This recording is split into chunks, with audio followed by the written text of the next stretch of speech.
Oh, I need to change the graphic. Ignore the graphic on the left. Good evening, everyone. Welcome to Boys from the Baltic Star, episode 22 for our Traveller Adventure on Friday. Episode 22. Could you believe that when we were doing episode 1, that we would last so long? And yet here we are. Thank you for joining us this evening. If you have chanced upon us by luck in your searches and you like what you see, please consider following us on Twitter at Boys Baltic, or follow us on Twitch, which is what you're probably on now. And thank you so much for watching. We do appreciate every view, quite frankly. I am Luke. My camera's pointing very high tonight. Let's bring it down. There we go. Let's make it a bit comfier. Yeah, now we're talking. I'm Luke. I'm in the black with the blue. 2 across from me is my comrade and friend, my buddy in arms. I only ever see him virtually now, even though we live only two minutes away. That is Ewan, the wisest man in the room.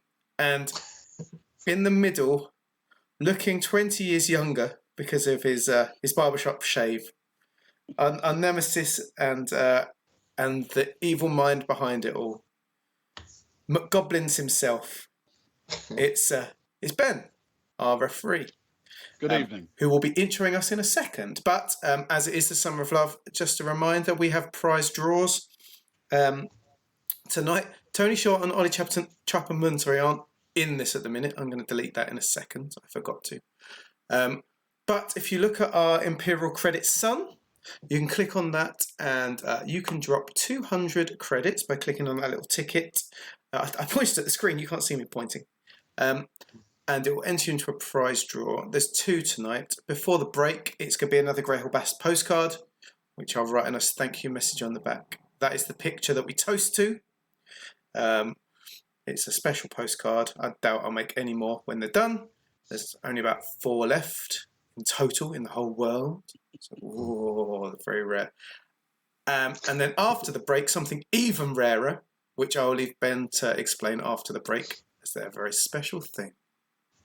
But for now, sit back, enjoy, spend your points on nonsense as well. Join in the chat, say hello. Thank you for joining us. And over to you, Ben. Well, thank you. Thank you. Lovely introduction. So, last time, the boys from the Baltic Star returned from marooning Zodani agent Stella Nest on a remote peak and set about closing out some existing work. They tried to sell their cargo of uncommon ore, but couldn't get the price they wanted, and they met with the Deep Night Corporation. They were interviewed and scanned, and learnt a little more about the massive mission planned for the giant ship, Deep Night Revelation. During the discussions, they agreed to use the Baltic Star as part of the Pathfinder, ahead of the Revelation for the first part of its vast journey. In exchange, the Deep Night Corporation offered to refit the Baltic Star with weapons to make the work a little safer. They contacted March Temple, the aide to Paral Karar, the insufferable noble Aslan, who had offered his services in smuggling their acquaintance, Seva, into Earth Park in furtherance of his ongoing pursuit of Falco. Later, they heard from Sever that the mission was going ahead that very afternoon, and the party split. Soraya and Stefan going with Zoe to join Sever on the Aslan's yacht, Agnar and Kara going by the public transport and dirigible network to meet them in Earth Park. After meeting with Sever, two of our heroes made their way to the shuttle, where they met March Temple and recognised her as none other than Stella Nest, the surprisingly tenacious Zodani commando. And that is where we resume the story. To buy myself some time. Good evening, Nuclear Winter. Lovely to see you.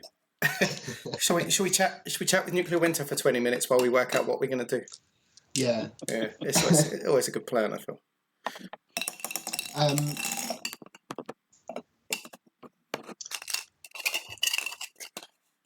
Stefan will say, hello, March Temple, is it? And sort of look over at Soraya. In an awkward manner.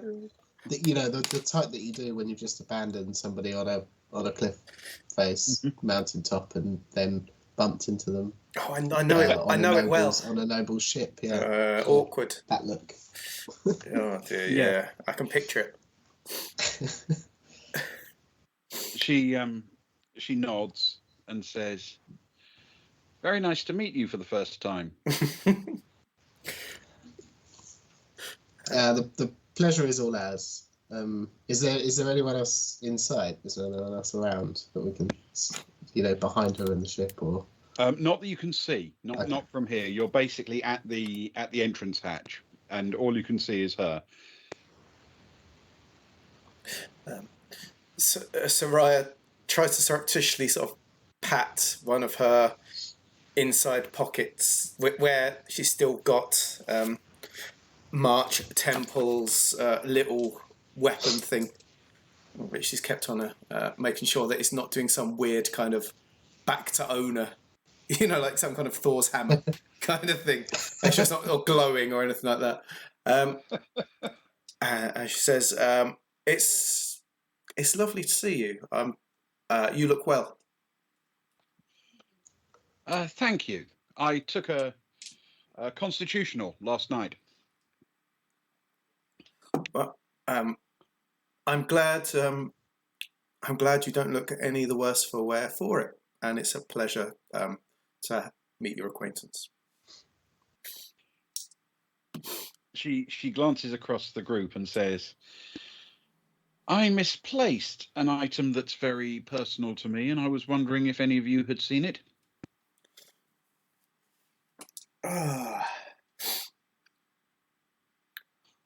No, we could help you look for it on the shuttle if that would be helpful. She sort of steps back and welcomes you aboard with a wave of her arm. "Of course. Where are my manners? Mr. Carrar will be very, very pleased to see you, I'm sure." Splendid. Soraya marches straight up the ramps or steps or whatever it is, and just walks straight on in. Another little smile and a little nod as she goes in.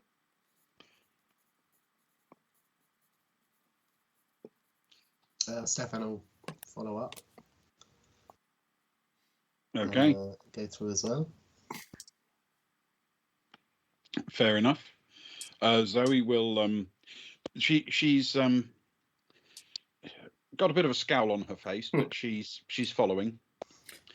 And Sever seems completely oblivious to any of the tension, and just grinning about the fact that he gets to fly in a shuttle to his destination. Yeah.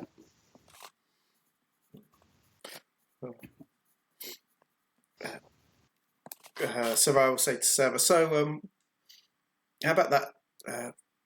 So she'll say it loud as we get in, just in case there's overhearing ears. Wow, have you ever seen such a beautiful yacht as that before? That's quite amazing, huh? try to butter him up if what's his name's around the corner or anything like that. Right. Yes. Yeah. Okay. You ever seen anything so beautiful as that? But also to sort of just nice talk with Sever. Yeah. Can you roll a persuade with social for me, please? Oh no. This is -1 social. What's persuade? Okay, 1. Flat 0. I've not warmed the dice. It's a flat roll and it is a 7. A 7. Okay. For Sever.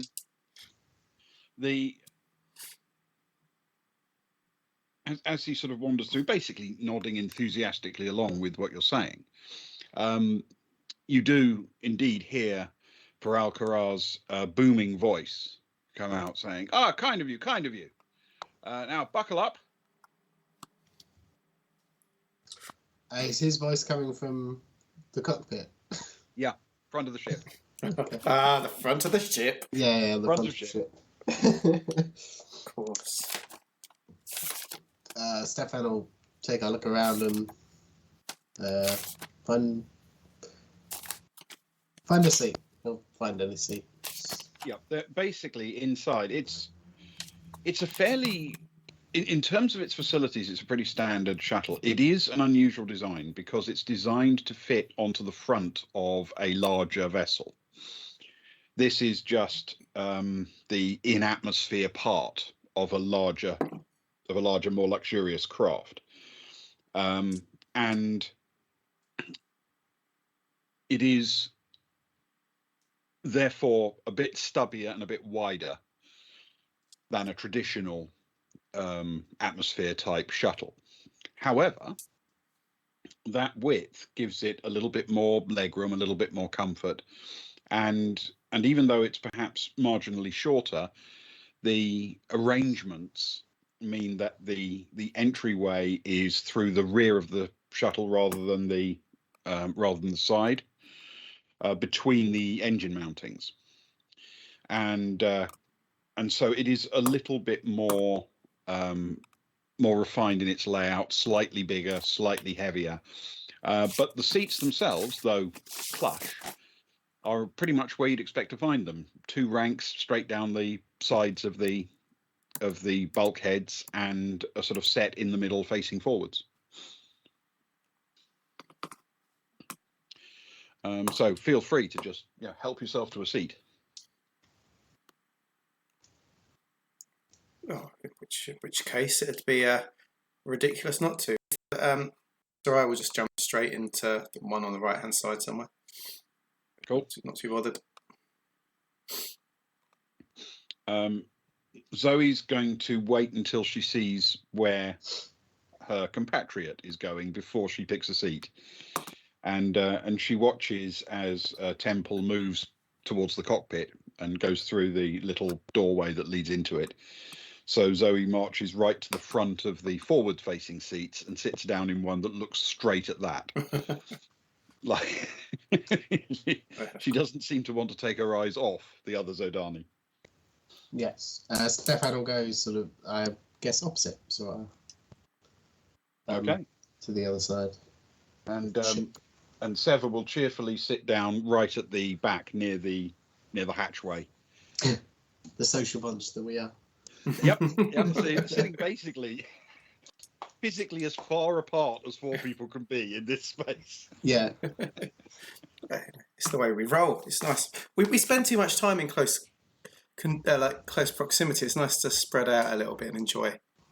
Yeah, absolutely. Yeah, quite right too. So a few moments later, the shuttle begins to lift. Not very well. As it takes off, it gets maybe a meter into the air before something goes a little bit haywire in the controls. Bit of lack of familiarity from the pilot, perhaps, and it slips back and bangs hard back down on the surface. And there's a booming voice in the front saying, don't worry, I'm getting the hang of it again. And then he sets off again. Perhaps exaggerated by the fact that this has happened, but Stefan, I would have thought, was already looking for, emergency exits, any kind of parachutes, door releases, where the button, how could I get out of here should things go really pear-shaped? Is there possibly a way? Yes. There doesn't appear to be an obvious escape route other than the hatch at the back. Yeah. But there are the usual kind of things you find on these. There are a couple of lockers marked with emergency labeling to suggest that in there you could find parachutes, respirators, breath masks, whatever might be needed in the environment. Yeah. What's actually in each one, for all you know, he's decided to fill them with decent Chablis.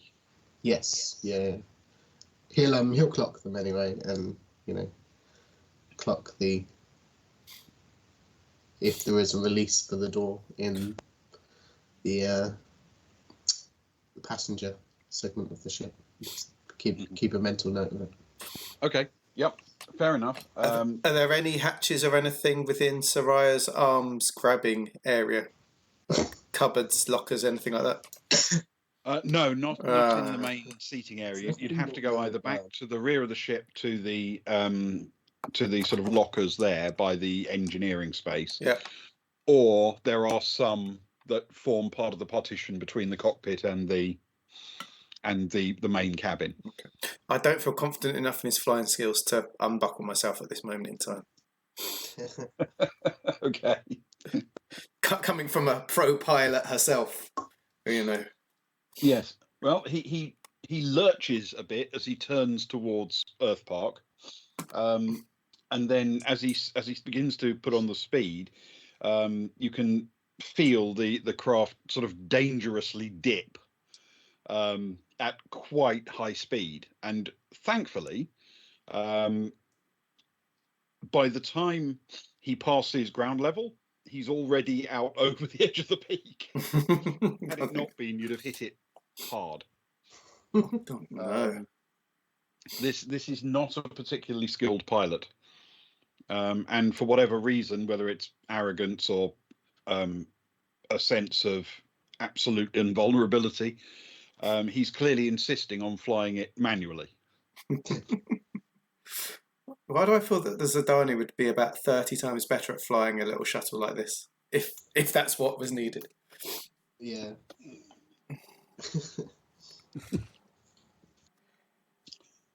Okay, so while you're in flight, let's have a quick chat about Agnar and Kara.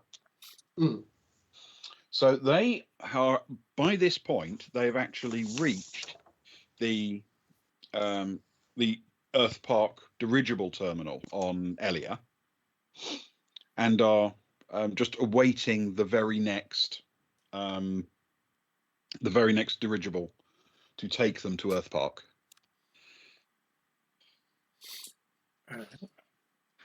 Just wailing around, minding their own business, looking like two sightseers. Are you getting excited, Agnar? Is the excitement building that we're going back? I'm ecstatic. He says. Perhaps did you want to? We could do like a collaboration. Did you want to do a vlog? I could tell all your viewers how wonderful Earth Park is. Oh. Look, I could show them through my my collection of animals. We could. Kara says that puts his arm down with the phone in, like gently force it down. That bit won't be necessary. But that said, and she waits a second for a dirigible to sort of be in focus in the background. Mm-hmm. Hi, this is Kara Alaska. I'm here, right here, a short flight from Earth Park with a good friend,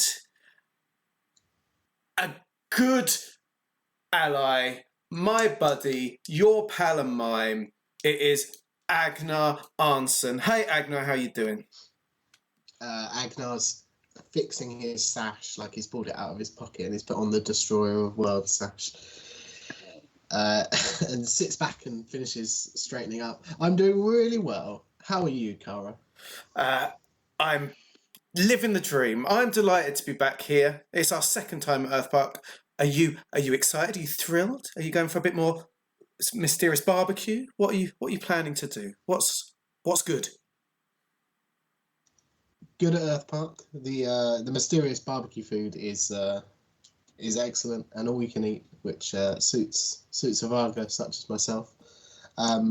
And swimming as well, not necessarily in that order. That could end poorly. Yeah. She half turns the camera and says, "Remember, kids, leave at least half an hour between eating and going in the water." And then cut back again to Agna. Sound life advice there. I'm glad to see this channel is educational, as well as good fun for all of your viewers. What are you looking forward to seeing most at Earth Park? I'm looking forward to seeing people's expressions when they see that you are indeed the destroyer of worlds. Could you tell my under 10 listeners why you are the destroyer of worlds? I'm not sure I can. Do you have under 10 listeners? Do you mean you have less than 10 listeners? How dare you? They are under 10 years of old. How dare you? I warned you to be nice. That's and then she just turns it off at that point. Agnar probably feels a little bit bad at this point. She's like, I had 17 viewers at that point, Agnar. How dare you? And she gets into a little bit of a strop now. She's a little bit moody. He just says, and now you have less than 10. She just like folds her arms and turns away from him a little bit. Okay, so are you going to get on the first dirigible that's available? Go on then. Okay. It is a completely routine flight, and it takes you over the peaks and valleys towards Earth Park. The scenery is quite beautiful. When you're not having to navigate it, having been marooned on it, you understand. It is an extremely pretty place, and the ocean glittering off in the distance, of course, always makes it nice on a sunny day. The journey to Earth Park, as before, is not a long one, and it's very, very soon that you see yourself sort of emerging into the region of Earth Park, and the first of the main peaks with the fragrant forest, if you remember, where the dirigible terminal is and where they all settle down. It is a truly beautiful sight as it was before, and by the time you're coming down, you can of course see up close that remarkable lagoon surrounded by islands and all of the excitement of that. Agnar's probably looking around out the window for any sign of a shuttle. We know it's a shuttle that they're taking, don't we? Yes. Of some shape. Okay. Can you roll a reconnaissance check for me with intellect? Recon check with intellect. Ooh. Yeah. That is an 8 plus 1 is a 9. Okay. There are small craft visible, and not in tiny numbers, but there's nothing that gives you any particular impression that it might be the one you're looking for. Okay, cool. Are they just a random assortment of small craft? There's no like Earth Park branding across. Yeah, there are a couple that appear to be Earth Park's own vehicles. Yes. Okay, cool. He'll carry on looking out the window, just hoping something not literally hits him, because that would probably end poorly for all of us. But if he grasps some idea that this one looks quite important, well, fancier than the rest of them, I suppose, is the best way. Best way to describe what he's looking for. Okay, all right. Well, you arrive successfully in the terminal in the fragrant forest, and when there you can debus and you move off with other people and sort of mingle a little bit with the tourists. And as that's happening, we'll cut back to events in the shuttle for the moment. So the shuttle is flying in a fairly direct route, and you start to hear that Kara is asking questions of Temple. He's saying, "Okay, so where did we land last time? Was that where we landed last time?" And she's saying, "No, sir, a little north of that." "All right. Was that a good place to land?" Not really, sir. You damaged the undercarriage quite badly." "Okay. How about there?" "No, I think they'd get upset if you landed on that, sir." "Okay. That looks soft." "No, those are trees, sir." "Right. Trees aren't soft then." "Not when you're landing a shuttle on them, no, sir." "Right. Okay, how about there?" "Yes, that looks like a very good idea, sir."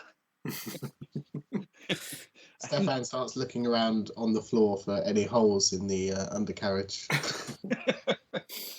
There doesn't appear to be any visible damage of any kind, which may be remarkable, but possibly not a testament to his skills as much as his engineers. Yes, yeah. Or his bank balance, I suppose. Yes.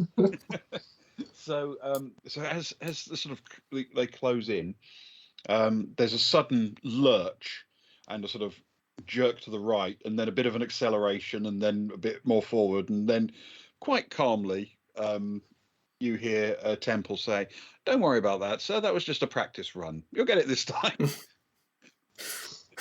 Stefan points over to the emergency labelled lockers and just directs Soraya's attention in their direction. Okay. Holding on to his armrests. Right. Yeah. This time, he does indeed commit to the landing, more so than the undercarriage will bear. Can I have everybody please roll an athletics dexterity check for me? Yeah. Plus dexterity, of course. Wonderful. That's big heroes. Oh, I've done okay though. It's an 8, a flat 8. Flat 8, okay. I rolled a 4 plus 4 is an 8. Ooh. Wonderful. Kept upright by his innate abilities. Which was very nearly my first double 1. Ooh. A 1 and a 3 is pretty close. It is close, yeah. All right. But they survive. Who's your Okay. The landing is firm beyond the ability of the undercarriage to cope, and it seems to land, sort of skid forward slightly, and then the undercarriage groans, twists, breaks, and the entire shuttle drops and lands again, this time at a slight angle, not completely level to the ground. There's a brief pause as a couple of alarms sound from the cockpit, and then they are quickly silenced. And then you hear Kara say, "We made another one." None of you have sustained any actual injuries. However, as Temple emerges from the cockpit, she is wincing a little and just sort of like flexing her shoulders a bit, as if it was a bit sore on her back when you hit the ground. If only we had a doctor in the ship, I could see to her. Soraya's going to look over at Seva and say, "So which was better, this or my drop off?"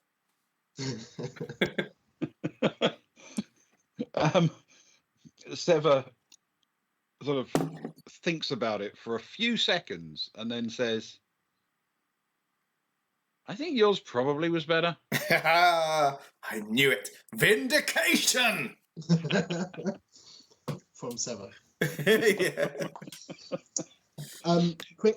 quick out of game question. My apologies. I've been a bit lax, but the encounter with the bats that we had, how many nights rest have we had? Would Stefan have recovered some of his damaged endurance? Yes, he would have recovered. You've had, since the bats, you've had one full night's completely uninterrupted rest. Yes. Of course, because the other one was on the ship where we just chatted and dozed a bit and looked at the stars. That's right. Didn't we? Yeah. Yeah. So you will effectively recover what I think is 1d6 plus your endurance modifier, as it currently stands, by the way. No. You could get worse. Oh no! Yeah, You shouldn't have brought it could up. do. That is a 1, so is that a -2? That's Or a 3? -2 to your endurance. Yes. Wonderful. So I roll a d6 -2, and that's how many I recover or not. Exactly. Or worsened. Come on, d6. On D6. Oh, well, that's good news because it's a 6. Okay. The dice have come to play. So it goes up to 5. Excellent. Thanks. Yeah, good stuff. Yes. We could have had to gone back and just played that whole day all over again because Stefan was in fact Unconscious and bleeding in his bed. Oh no! I'll try and remember next time we rest. Okay. So,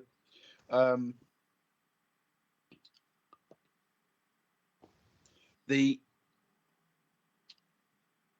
a sort of brief moment of calm, and then Kara himself emerges from the cockpit and strides into the main cabin, and he says, "Right. So, welcome to Earth Park." Walks straight to the back, throws open the hatch, and marches down. You are, if you can see the map of Earth Park, Yes. Yeah. You are actually on the Blissful Beach section, which is the sort of C-shaped peak on the west of the lagoon. And he's landed on the extreme northwest corner. Okay, yeah. That little jutting out bit to the northwest tip. Yeah. It is sloping, and why he chose to land there is, well, something that happens inside his head, because it's on a bit of an angle, and he seems to have attempted to land going down the slope, and it lasted for a bit, then slipped and skid, and then the undercarriage has buckled. The shuttle has landed very firmly on the rock there, and there are bits of torn metal, torn undercarriage, and at the starboard side, at the rear of the ship, the undercarriage where it collapsed has actually punched a hole through part of the sort of aerodynamic stabilization wing system attached to the outside of the engine, and from it a fairly substantial amount of fuel and oil and things like that is leaking out onto the rocks. Oh dear. So as he emerges and completely ignores the ship he's left behind him, just strides off, heading towards the sort of the whatever you call them, the cars on rails, the cable cars. Cable cars. Yeah, cable cars. You know. Yeah, them cars. You know, those ones on cables. On cables. Yeah, man. Yeah, them. As he strides off towards that cable car terminal, just sort of southeast of where you've landed, it is left to Temple to open up her communicator and start requesting that the maintenance crew come and collect the wreck of the craft, patch it up and return it into service as soon as possible. And if possible, could someone bring one of the other ones down for him to practice his takeoffs on? He does strike me that he's so old money that he wouldn't care if like 24 people watched him emerge. He's just striding off for his day. Yeah. Doesn't care. Absolutely. Yes. Yeah, definitely. Stefan will turn to Sever and he'll just say, you might want to get out of here pretty quick. I think we might have drawn some attention with that landing. Sort of looks around. Sever nods and begins not sprinting, because that also might attract attention, but certainly jogging sort of to the east towards the northeast corner of the Blissful Beach peak. Yeah. Is Nest, is she inside? Is she like lurking around inside? Has she just gone outside? What's she doing at the minute? She's standing outside. She's done a quick visual survey of the damage, requested that this be picked up and a replacement sent. And now she's watching as Kara marches enthusiastically down towards the cable car terminal, as if he owns the whole place. It's Could probably afford it, I guess. And once she's made her call, she meanders, not particularly briskly, after him. Can Sarai look through a couple of the lockers just to see if there's anything of interest in them before we head on out? Certainly can. Whereabouts? The ones at the back of the cockpit, or the ones by the rear entrance? Let's go cockpit first. Okay. There are essentially two fairly substantially wide but very shallow lockers that form the partition between the cockpit and the main cabin. They are both accessible from the main cabin, and when you pull them open, they both appear to be configured internally for weapons and ammunition and other day supplies. They don't need to be very deep because the things they're transporting are small. They're just stacked up. However, other than packs of biscuits and snack foods and a few bottles of wine and things like that, there don't appear to be anything particularly interesting in there. It's very much repurposed as a private vessel for at least today, but they are fitted out with appropriate clips for long weapons and small arms as well, handguns and so on. She grabs a couple of packs of snacks and throws them at Stefan, hoping that he'll see them to grab, and then she'll grab a couple of bottles of wine, one in each hand, sort of wave them like this, and say, "Well, we did always talk about coming back here and sitting on those beautiful seats around. So you never know. We could still make a nice day out of this." And wanders towards the exit. Okay. All right. Can Stefan check the lockers by the exit? Yes, certainly. Mostly specifically, assuming he knows that there is fuel leaking and that fuel is in fact combustible for these types of vessels, the modern day equivalent of, or the modern day for him equivalent of a spill kit. But just generally what's in there. Right. What's in those on both sides is a sort of selection of breath masks and vac suits. These are inexpensive emergency ones, not sort of custom built ones. These are intended for general purpose. On the port side, additionally, are a few items for emergencies on the ground, including, indeed, some chemical powders for fire retardant purposes on fuel spills and the like.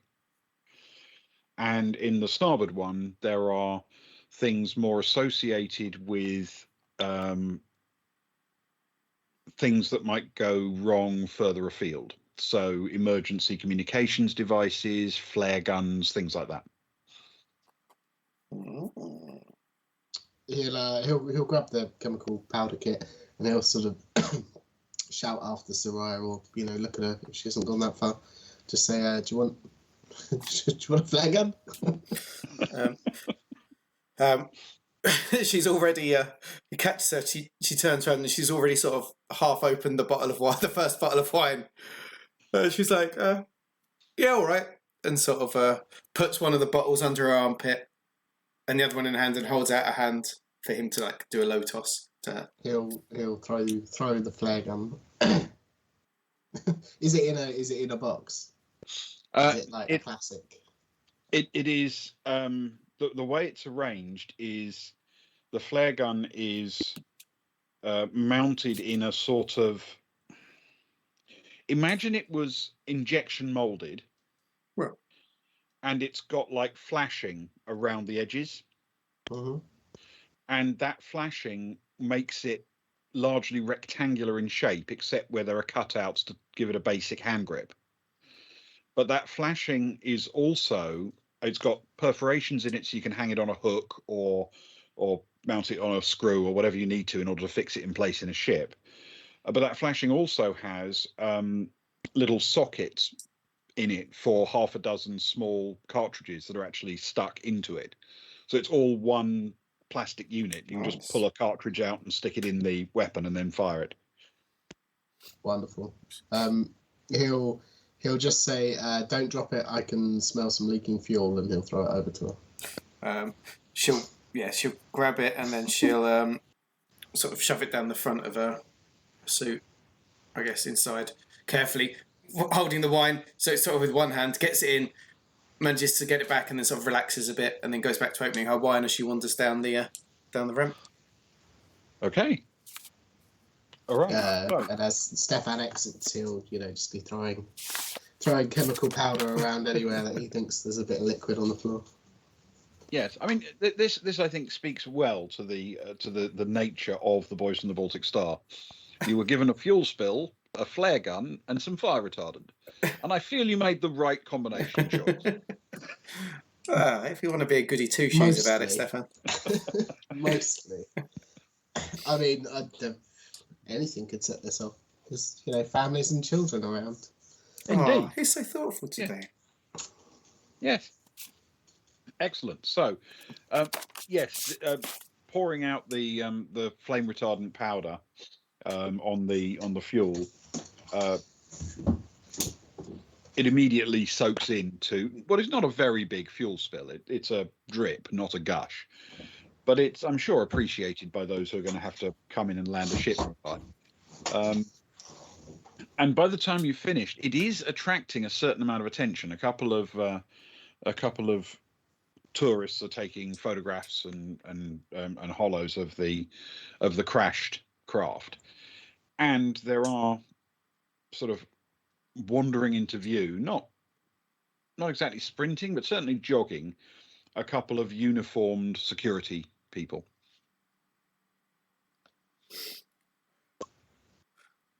So Raya pulls her geek's cap down over her eyes a little bit and just sort of motions to stay. Tries to like hook his arm with hers, with her wine, and then just sort of hoik him off to the opposite direction. If they're coming from the south, we'll go east. If they're coming from the east, we'll go south.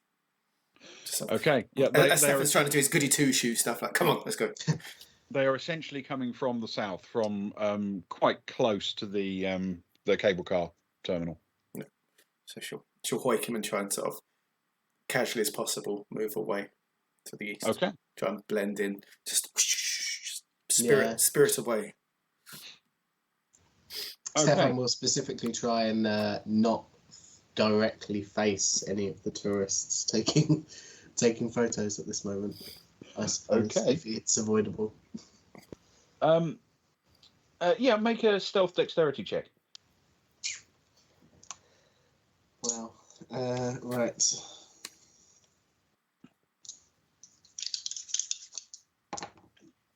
It's not bad. It's 9 plus 3 is a 12. Okay. Bad. Oh, good stuff. Yeah. Yes, you feel fairly confident that you managed to have your arm across your face or your back turned or whatever at various times. As you move off, you can hear the two sort of security people talking loudly into their communicators. Their first instinct seems to be to secure the site and make sure there aren't injuries. They're not at this point particularly worried about security, if you see what I mean. Well, it's happened 2 days in a row now. They must have some idea of what's going on. Yes. Yeah, though apparently he landed somewhere different yesterday, so...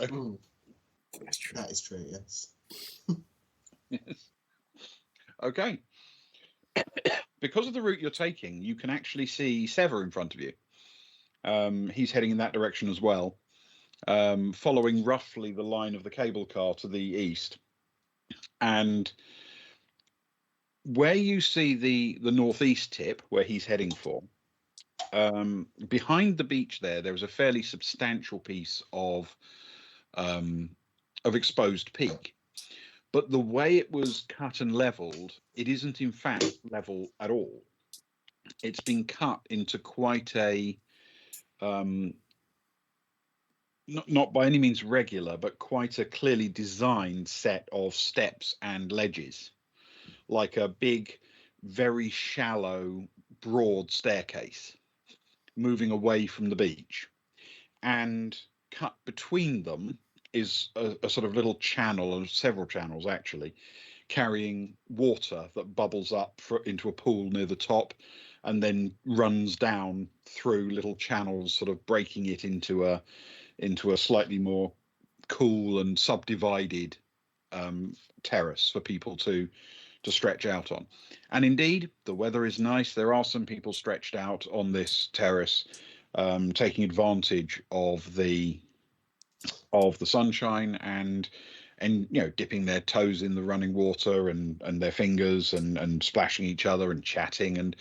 And the other thing that they seem to be doing a great deal of is using this shallow, gently flowing water to cool their drinks, because it appears whoever designed this actually included what amount to cup holders in the water. Oh, so nice. you can actually rest your bottle or even your glass in little sockets in the stream, allowing the flowing water to keep your drinks cool. I grabbed red wine. What a fool! Stefan will turn to Soraya and just say, do you want to see what he's up to? Yeah, see if he wants us. Is Zoe with us? What's Zoe? Well, Yeah, I was... Zoe is definitely coming with you, because she's definitely not going to go with Temple. I was thinking more we just lay low and see what he's doing when we're not around. But we can certainly pester him if you want to. If you feel the need for a timming. Well, no. I tell you what. Why don't you keep an eye on him? Zoe, do you want to sit here for a bit and we'll sort of get in touch with the other guys and see, and tell them where to come to and that, and we'll sort of, because depending on what he's doing, we've got then, if he's going to take the cable car, we've got control over that cable car station. Do you see what I mean? So to the north, we know where he's going. We can almost like send people round and just sort of. So, and if you follow him, we can make sure we know what's happening at any time. Maybe. Yes, I do. Yeah. Remember, the cable cars in that ring only go clockwise. Clockwise, yeah. So if he were heading off in it, the way he'd come back would be at the southern end of the blissful. People would need to walk down to the bottom there to see if he was coming. Yeah. Yeah. Just in case you'd forgotten, that's all. What he actually appears to be doing is climbing to the very, very top of that terrace at the very northern tip. And once there, he pulls out a pair of imaging enhancing binoculars. And from this relatively high vantage point, he begins very slowly and methodically scanning the entire area that he can see. In towards Earth Park or out towards? Inward. He's starting with the beach and sort of looking west and south.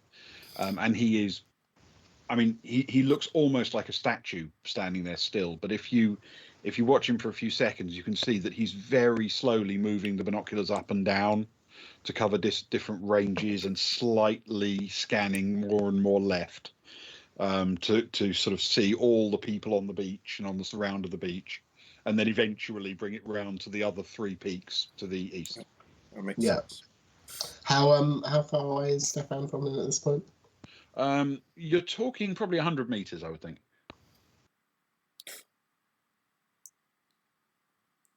Okay, he'll get as close to him as possible without being directly in front of him. I suppose, maybe 10 foot off to the side, if that's a possibility, seeing as he's looking through binoculars. Yes. Off into the distance. Okay. It seems like the best place to hide. Okay. In plain sight. Roll a stealth dex check for me, please. Oh, now it's talking. That's a 7 plus 3. That's 10. Okay. Fair enough. There's absolutely no sign or sound from him that implies that he knows you're there. And he'll just stand there and keep an eye on Sever, I guess. Okay. He'll keep an ear open just in case he starts talking to the communicator. But he'll look out across Earth Park as if with his regular non-binoculared human eyes he could see anything. All right. Zoe will wander over to the furthest point, right where the dam is that connects that peak to the one next door, to the Therium Terraces peak. Yeah. There is quite a steep cliff from that sort of angle of the terrace steps down into the main lagoon, because obviously it's some way back from where the beach is and therefore the water level. And she just sits there with her legs dangling over the edge, cheerfully looking out over the water as if she hasn't got a care in the world. Nice. Stefan will send a message to Soraya and he'll just say, next time I leave my sniper rifle, remind me to take the scope off and bring it with us. He's he's looking for something. He's got binoculars out.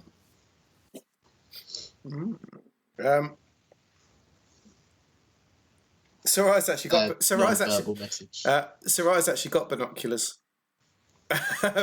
So she will settle down, I guess, in a low.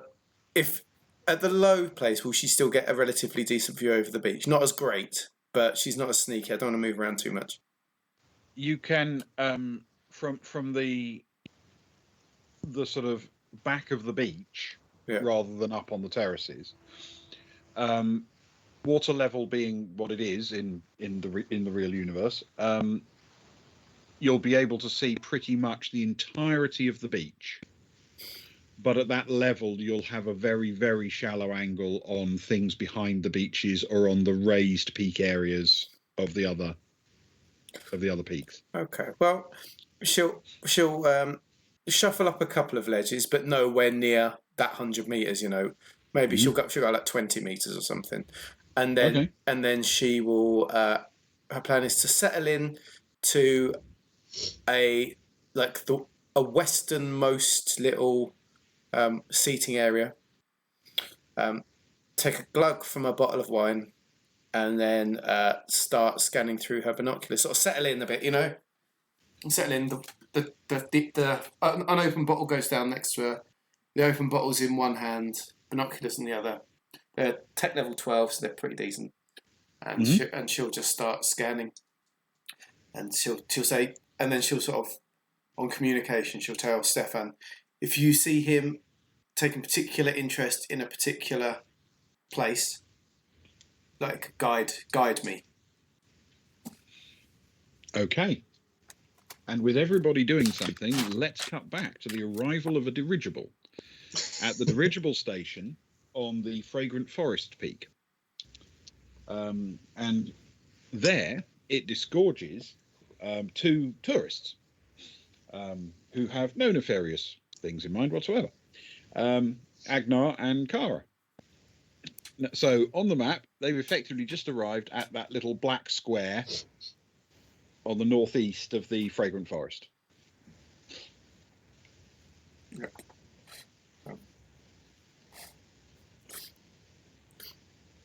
Kara's still sorry, carry on. No, you go. I was just say Kara's still a little bit grumpy about Agnar's silliness. Not as grumpy as she's making out she is, though. Agnar will he'll as they're on the dirigible, he'll after you. If you wanna get off first. she just sort of strides straight past him and gets off and just stands there kicking the ground a little bit. He'll look around and he'll just say, "Do you think we've got time? Do you want some barbecue? I can get you some barbecue. Do you want to keep an eye out for them and I'll run and get you some food?" I should say, "Yeah, go on then. I'll have a bit of barbecue." And he'll run off through the he'll jog off. He's not that young. Barbecue. Through the Fragrant Forest, and he'll come back. And when he gets there, he'll just get one of everything. Okay, so effectively navigating through the rather winding paths, deliberately, artistically winding paths through the Fragrant Forest.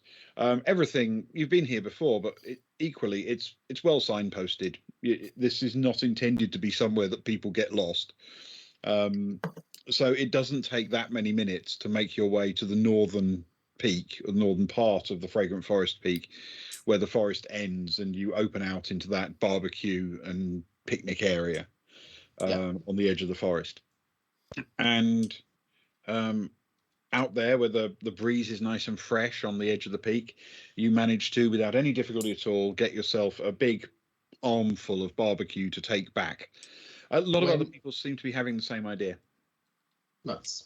When he gets to the front of, if there is a queue, the front of the queue, he will say to the person, "Oh, can I have one of everything?"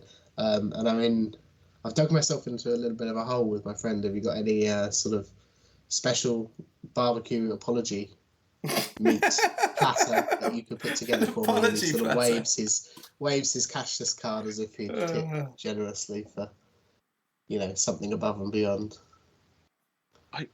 I don't think we have a special for apology barbecue. Oh. Maybe that's a Varga thing. So say it with meat. Be. Yeah. I mean, we do a quite nice rack of ribs. Could you cut the ribs for me and arrange them on a platter saying "I'm sorry"? Oh, the poor guy. Roll persuade with intellect or social, your choice. Don't you know who I am? Yeah, he's definitely going to socialise.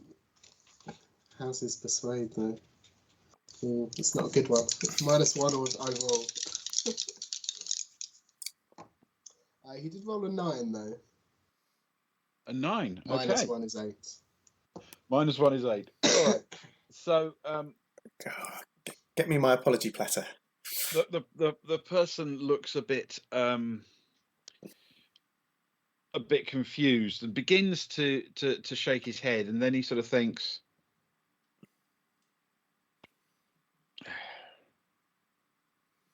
Agnar pushes his cashless card sort of towards him. I don't think we can do that. The fun of the ribs is in the tearing them apart. I'll tell you what. Give me a sec. And he cooks all of the relevant food, or selects the right pieces to put together, and then assembles a a package for bundling it all together, and then using the hot barbecue tongs. He takes a few seconds to actually kind of melt "I'm sorry" into the lid of the packaging before handing it over, and it's sort of slightly blackened and sort of indented in the packaging as an apology. He says, "I think that's the best I can do."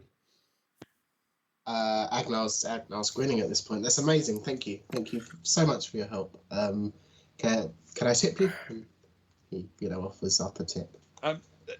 As if by magic, a little reader appears in his hand. It's like, well, if you feel you should, sir. Wonderful, and he'll throw him over 100 credits. Whoa. That's and very say, generous. Thank you, sir. Well, no, thank you for your help. And he'll take a note of the name badge, and he'll call him by name, and just say, "I'll make sure to pass on my appreciation at what you've done to help me to your customer services, your line manager, somebody.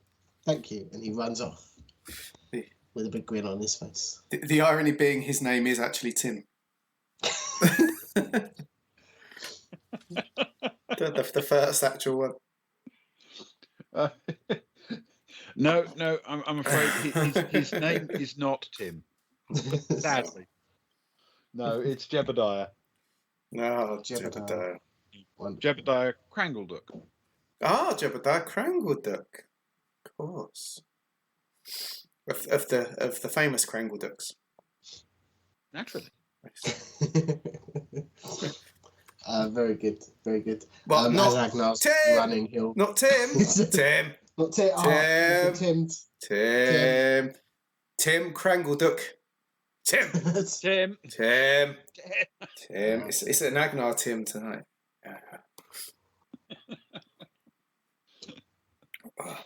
As he's running off, carefully holding onto the package of rib underneath his hand, he'll get onto his app and he'll start looking for somewhere to, give feedback on exceptional members of staff or, contact us page, and he'll start singing Jebediah's praises if he finds them.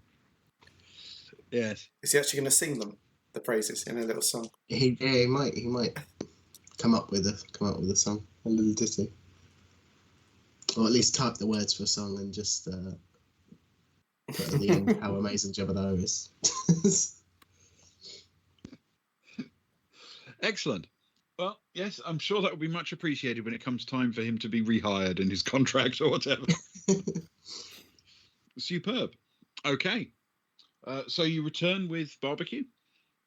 Yes. Yeah. He bounds up to Kara and just holds out the packaging with a massive smile on his face and says, "Here, I got you these."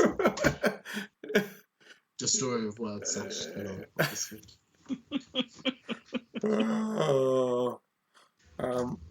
Kara doesn't quite know what to make of it. Looking at Agnar's over enthusiastic face, a bit sweaty around the edge from all his banding around, a little drip, definitely, a bit panting probably. I'm sorry I ruined your vlog and ate one of your ribs. It was quite the run on the way back. I got a bit hungry, but here. Yeah. She looks at him, looks down again, looks at him, looks down again, reaches forward and gives his head a big fuzzy wuzz with her hand. He's like, yeah, big fuzzy div. Come on, thanks. Let's eat this meat and let's go find our friends. He gets this nice little warm fuzzy feeling, and this inner monologue starts going, barbecue. The answer to all the world's problems. And wanders off with power. Yeah, I've got to say, if you were travelling the galaxy, visiting a Varga barbecue would be one of those things you definitely want to do, wouldn't it? It sounds cool. Yeah. They put the Brazilian ones to shame. But But yes, okay. So are you aiming onto the cable car? Yeah, it seems to be the place to eat it down on the beach. Cool. Okay. So as those two are traveling across the open space between the Fragrant Forest Peak and the Blissful Beach Peak, we cut to Soraya. Can you roll a reconnaissance check for me, please, with intellect? Oh, a -1 with a +1, it's a flat 0. Could be worse. Ah, hey! The first big roll of the night. Oh, So what does that add up to? 12 total. Oh, total of 12, right. Yeah. Yes, excellent. Okay. You're sort of scanning around, looking in all directions, and you see, well, a few things actually with that. The first thing you notice is not very far from where Zoe is sitting, the sort of lower edge of the terrace, as you scan around. There is what nobody had really noticed much, but Soraya knows her way around small craft, flying them. She's familiar with them, and she notices a few somewhat bent and buckled pieces of undercarriage wedged in one of the little rivulets between the rock, indicative that perhaps that was where yesterday's landing took place. Yeah. She also notices something that, as far as you can tell, Seva hasn't spotted yet, which is there are a couple of people on the. If you look to the Carnivore Caves, Yeah. which is the middle of the three smaller peaks to the east. The one that looks like a tooth for biting meat. Yeah. Yeah. You look at the slightly elevated sort of triangular viewing platform there. Yeah. I'm looking. On her side of it, the northwest facing side, there appear to be a little group of people who are scanning themselves with binoculars out around the beach and onto the cable cars and things like that. 3 of them in a row. Okay. Mm-hmm.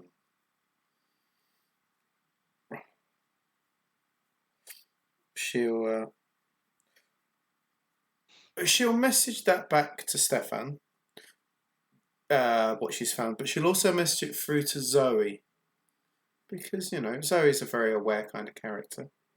Mm-hmm. She'll say, I've seen something odd. There's 3 people up on the carnivore ledge that are also up there scanning binoculars. It must be a very popular day for having a look around.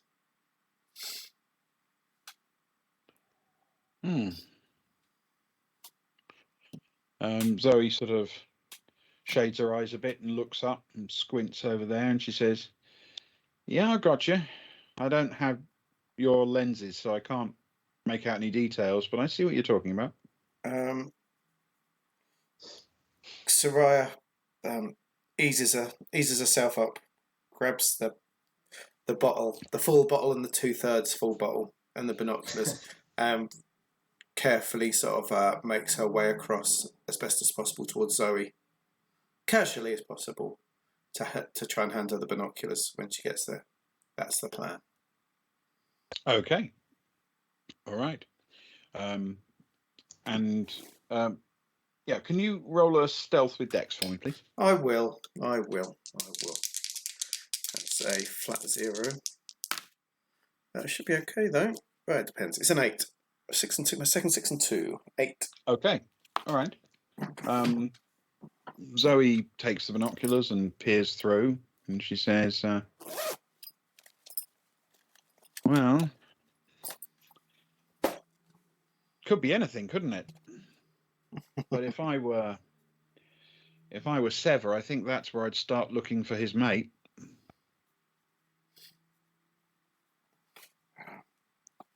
maybe we should help him. Maybe we could tip him off at least. What do you think, Stefan? Stefan says, well, I was about to pretty much ask the same thing. I mean, if we're helping him, we're helping Pramus. That is very true. We are sworn to help Pramus. Somewhat. Do you want me to let him know? Yeah, just don't whisper in his ear without him noticing, or I've got a horrible feeling you might not end up in the best shape. Give a little bit of warning that you're approaching. Yeah, I see. Glad you said that. Does he still have those two big blades? Does he still have those two big blades about him? So Stefan will edge a little bit closer and sort of clear his throat a little bit. And see if there's any reaction from Sever. Sever immediately glances over and then checks with his own binoculars. And he says, yeah, good spot. So how the hell do I get there without being spotted in the cable car? Well, we know a way to get across a lovely lake. there's only a couple of big fish in there. Cool. I'm not in this conversation. I just thought bringing up the sharks again would be a terrifying memory. I mean, Stefan's first thought would probably be to say to him, "Well, you could swim, but there's some pretty big predators, I think, in that lake from last time we were here. Likewise, there are some boats on some of the other peaks, but again, big sharks." Yeah. It's a shame. Do we think that the shuttle is completely out of order? It looks pretty broken, yeah. Sever begins scanning the shoreline to see if there's a way to work around from peak to peak, and there is, in the sense they're connected by dams. But it's going to be... People might not expect you to come from that direction, but it's going to be a long way round, of course. And it's quite tricky to get down and up from the dams. You're not really supposed to. There are it's entirely possible to do that. It's done for maintenance purposes and what have you, but there are gates and fences and things you'd have to jump over or navigate. It's not as straightforward as just jumping on the cable car. So he turns to Stefan and he says, "All right, you're a sneaky bastard. Do I get on the cable car but hide my approach somehow? Or do I work around by the dams?" Stefan was probably just sending off a message to Soraya saying, "Any ideas how we can get him over there without being seen?" But he'll turn to Sever and he'll just say, "Well, if it was me, I'd probably buy an Earth Park t-shirt, an Earth Park cap, and just make sure I was facing the other way, looking out across the horizon rather than into Earth Park as I approached. Perhaps chatting to somebody else or a group of people." Yeah. If I could get, like, 3 other people with me. It's funny you should say that.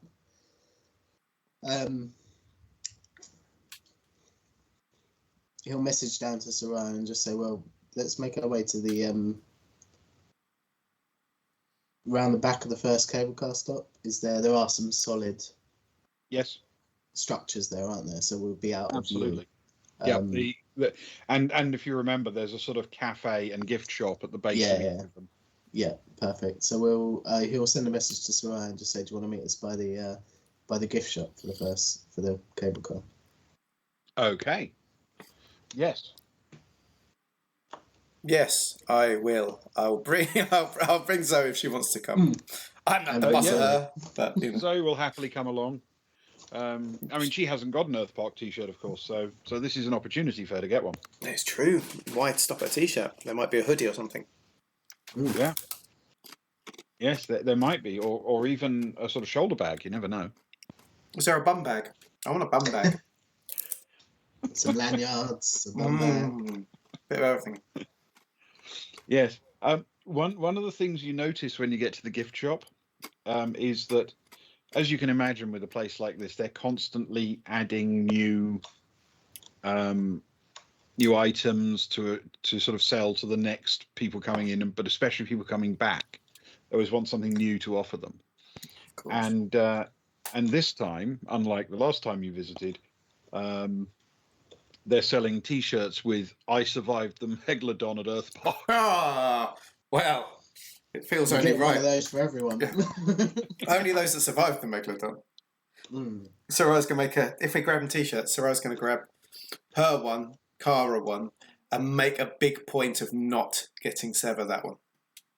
That's a point of pride. She'll just get him a very generic Earth Park one. Okay. Picks one that'll be very tight fitting. Show him off a little bit. Yeah. So. All right. Well, Sever will collect himself his T-shirt and cap, and everyone will get ready to jump on the next cable car. And at that point, I think we should take our break. Cool. Sounds good to me. Yeah. Nice.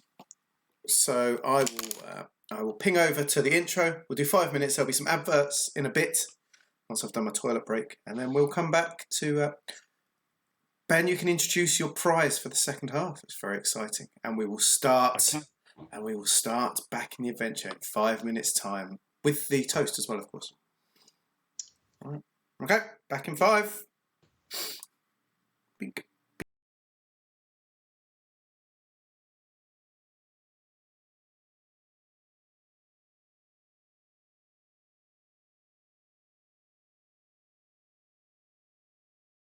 Are you the kind of person or unspeakable nightmare horror who likes actual play podcasts, but occasionally wants a break from all the high fantasy heroics? If so, you should check out Negative Modifier, an actual play podcast that specializes in darker, more mature games. You can find us on YouTube, Twitch, and more or less anywhere else podcasts can be found.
And we're back.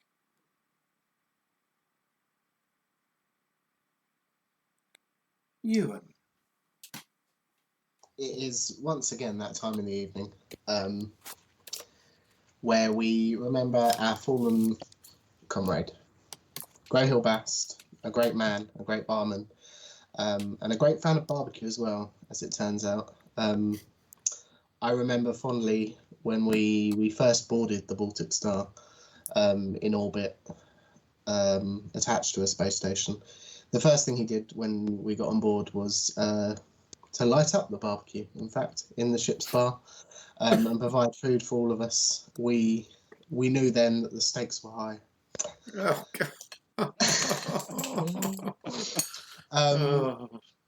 But he was a well-loved member of the crew, and he is sorely missed to this day still, which is why we raise a glass at this point every Friday to Grey Hill Bast. The Grey Hill Bast. Bast. All right, great. And then we raised a second glass because Ali did in fact redeem a to Grey Hill, the great man himself. It would be churlish not to do it again. The great The Grey Hill Bast. Ah, lovely. Delightful.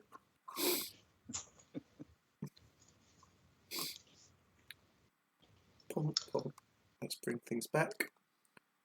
Including a new prize. Ben, what's going on? Right, yes, new prize. Apologies, I was distracted there for a second. Right. For the prize draw for the second part of this evening, I'm giving away a set of dice. These are a set of 7 polyhedral RPG dice, the usual 7. They are in, frankly, a kind of goblin green colour, and they were the dice I played yesterday on stream as the McGoblin clan in the 100 Goblins in Space game, and they are also, because green, the dice I'm going to be playing our Summer of Love special for the Delta Green game that we have coming up in about a week, isn't it? Yes. Yes, just under. Yeah, just under a week. Yeah. So they will be used for that. Hopefully you can see what I'm sort of basically aiming at you here. They will be used for that, and then after that they will be sent to whoever wins the draw, and I'm sure we can actually roll the winner with them as well, and you'll get a nice green set that comes in its own little green pull string bag. It's a super little thing. So for those people who just simply do not have enough dice, which is all of us, and everyone and every human, then these will be winging their way to you as soon as they have been used for the Delta Green game. So if you fancy a set of 7 polyhedral dice, and who doesn't, then spend your 200 credits on the thing on the screen, clicking the red sun and buying into that, and you'll be added into the draw for a set of dice. So good luck. And correct me if I'm wrong, Ben, but these dice are currently overperforming as to par, I believe, based purely on the fact that for anybody who's not familiar with You Are 100 Goblins, players roll a dice, and whatever number comes up, that is the number of their goblins that die. You start with 100 goblins. You try to not end on 0. Ben was the only player last night who did end on 0, which implies to me that the dice roll quite high. They did roll disturbingly high. Yes. Yeah, so if you're playing a regular game, brilliant. Especially the D20, which, if you're playing Dungeons and Dragons, is the dice you want to roll high. Yeah. So I would definitely enter for some I think it rolled a 17 in the clutch yesterday. Yeah. When I really needed it, it rolled a 17. When the chips were down. That sort out most problems in D&D. Yeah, I'd like to think so. But it's a good set of dice. Oh, yes. Essentially. Indeed. Okay. So returning to the game, we left our intrepid explorers in Earth Park, assembling near the northeast tip of the Blissful Beach, which is the sort of western peak surrounding just over half, perhaps, of the lagoon, and has a little yellow beach wrapped around that's designed for relaxation. They were at the sort of very northeastern tip of that peak, by the little sort of purple square terminal for the cable car. So the group are getting on the cable car together. As we do, I suppose, as we were buying our t-shirts and sticking them on and our caps and whatever, knowing that somebody is on the lookout at that specific location on the peak, can Stefan just keep an eye out and make sure there's no one keeping an eye out at the cable car stops? Yes. Specifically the one that we're at now, I suppose, but generally as we go around. Roll a recon check with intellect for me, please. Who's watching the Watchmen? Yeah. This is a flat roll.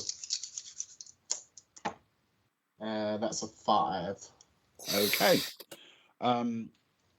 You don't notice anyone, no. Okay. That's such a confident answer. Okay. So you clamber onto the cable car, and as soon as you're on, Sever starts to slightly doubt his decision. Starts saying, I feel awfully exposed up here. Maybe we should go one stop past and work our way back via the dam. We could do. Or we could have 2 get off one stop before, 2 get off one step after, and come in from either side. Or you and someone could get off one early. 2 of us could continue and scope it out as sort of eyes on the ground. It's a pretty good idea. That sounds pretty good to me. All right. I assume they'll be on the lookout for you, Stefan says to Sever. Yeah. Not just, Yes. I mean, Zoe will say they have no idea who I am. Mm. So I'll go ahead and do some quick recceing. Yeah. Stefan will say, I'll go with you, Sever, if you want. And I mean, I suppose if they're getting off at the stop anyway, we could either get on before or after. It's entirely up to you. Whatever you feel more comfortable doing, I guess. Let's see. All right. He'll say, I'll get off one stop early and hunker around the backside of the cable car station. If Zoe can go ahead and find out what's on the ground on the Carnivore Caves peak, and let me know, then I'll make a decision based on what she says. Okay. Stefan will turn to Sarai and just say, you happy with that? If I go with Sever, you go with Zoe? Does that make sense? I'm happy with that. Think? I'm happy with that. Yeah. Sure. Why not? What's the worst that could happen? What's the worst that can happen? Even if I'm known, I'm not known for being linked to Sever. That is true. In fact, I was very nice to Black Sun. Well, yes. That is true. Just so Stefan also said, just so everyone's aware, escape routes, obviously, cable cars across the top of dams, and I assume there'll still be some boats. This is where we got the boats from before, isn't it? The Carnival You and your Caves. boats. No. So Riley's not getting back in a boat after that close encounter. She starts sort of like visibly shaking a little bit. She's like, I'm not getting back in that damn boat. Remaining boats. Yeah. Yeah. Ain't getting in that boat, fool.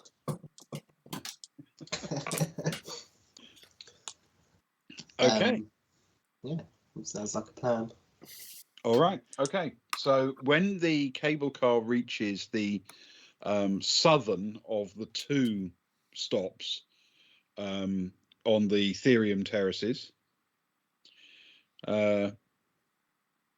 Sever sort of pulls his cap down and shuffles off back to, facing as far north as he can all the time, and sort of skulks around the foot of it and just leans there, sort of looking at the little cafe and the little gift shop that's part of the base there, and trying not to look too out of place.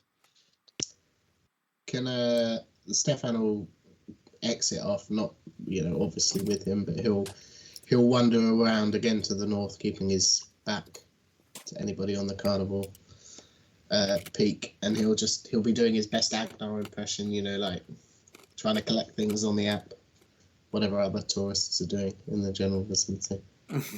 Okay.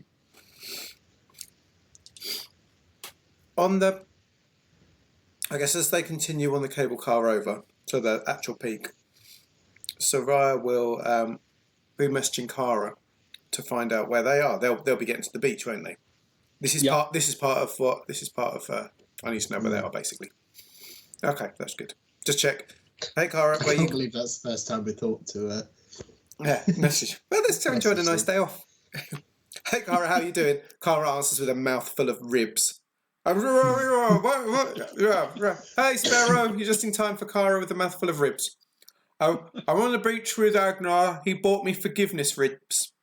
He called it an apology platter. It's a long story. It's a Varga thing.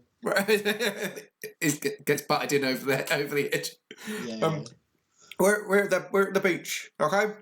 And so I said, that's cool. That's all I need to know. We're up just going to the carnivore place. Just so you know. Sever's mission is progressing, so just be aware. And Cara will be like, all right, yeah. And as she hangs up, she'll be like to Agnar, get me another one of those drinks. That's it. So it hangs up. Okay. All right. So as Soraya and Zoe arrive at the cable car stop for the carnivore caves, they descend and leave. This is an open space. It's not fantastically busy this afternoon.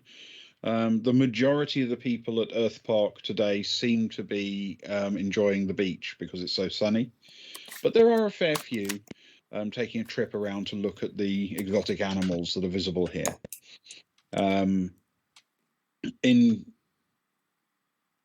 In particular, the sort of bear exhibits from the northwest seem to be attracting a lot of attention, and one of the possible reasons for this is because people tend to go and look where other people are looking, if you know what I mean.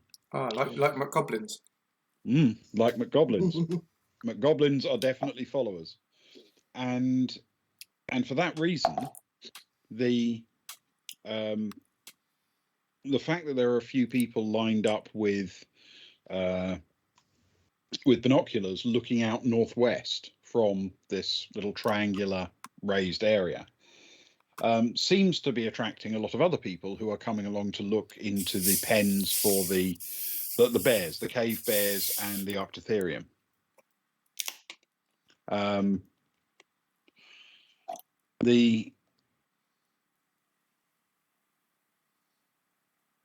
Those people are dressed casually, certainly not in any kind of uniform, and they are kind of taking it in turns to scan, taking their binoculars down and sort of just glancing around behind them and around everywhere, and then putting the binoculars back up again. I need Soraya to roll a stealth check with Dex, please. Okay. I haven't been warming the dice though. Stealth and Dex. Mm-hmm. Okay. That's a flat 0. Oh, 7. 7. Too many flat rolls today. Okay. So, one of the ones taking the binoculars down sort of glances and looks at Soraya and seems to be sort of a bit thoughtful. Turns away from her and then starts looking at his little mobile phone type device, as if he's trying to check his notes or possibly an image. Do any of them ring a bell from people that we came across last time we were there, or in the Black Sun headquarters, or in the Earth Park building? I would say roll a streetwise with intellect to see. Okay, now we're getting some pluses. This is what it's all about. Look, I think I would have done it already. My 3rd 6 and 2 of the night. So that's a 10. Okay. No, none of them look familiar. And they don't have anything about them that would suggest security, obvious security. They look fit. They might be security, but other than the fact that they're just standing there in a row with binoculars, there's nothing about their behavior that would automatically make you think they are supposed to be there for security purposes. No. Right. I've been made, so I will. He sort of looked away to look at his phone, hasn't he? So while he does that, I will sort of glimpse to Zoe to sort of motion to her to like stay away, sort of move away, separate from me. Don't be part of me. Fair enough. Can you roll a deception check with Dex for me? I can. I knew I should have just sent a message. Oh no! 4. So I should show that's too embarrassing. A 4. Flat 4. Oh, oy vey. Okay. All right.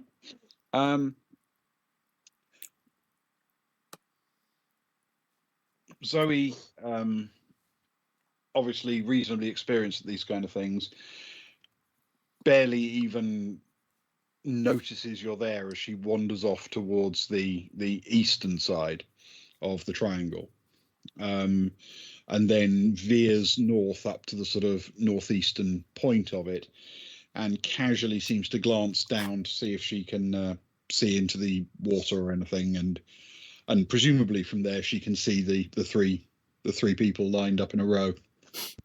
But she is looking as casual as it is possible to look. Yes. Leaning casually against the wall, not looking at any of the animals at all. So I will take the bull by the horns, and she will stroll up casually to the guy. She'll have her sort of device out, and she'll say, "Excuse me, can you help me, please?"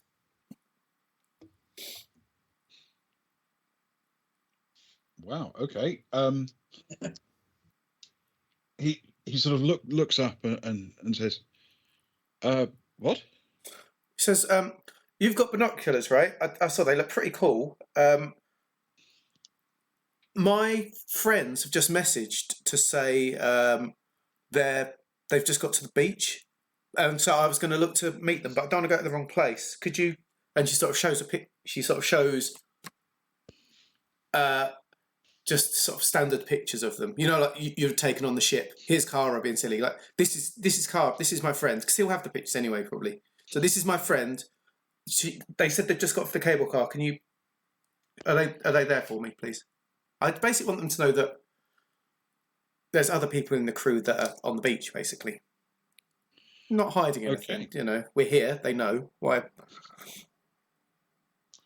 All right. Can you roll a deception with intellect? Oh no. And all right. It is an 8 plus 1 is 9. Sorry, not All right. 8 plus 1 is 9. Immediately, he swings the binoculars over to begin scanning the beach, and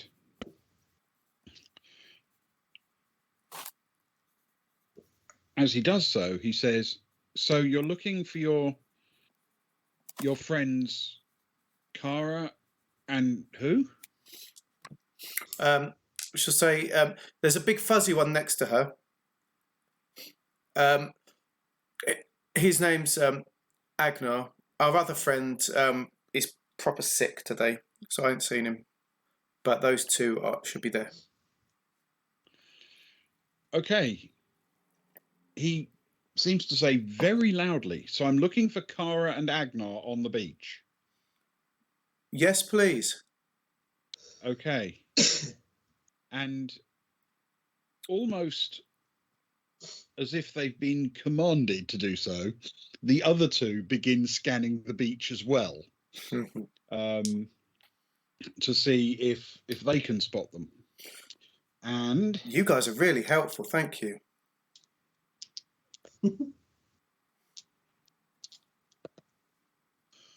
And after a few moments, one of them says, "I think I've got him." Not the one you were talking to, but the one furthest to the end, the chap to the leftmost, if you see what I mean. Yeah. So I sort of leans in a bit too close to him and said, "Can I see? Can I see?"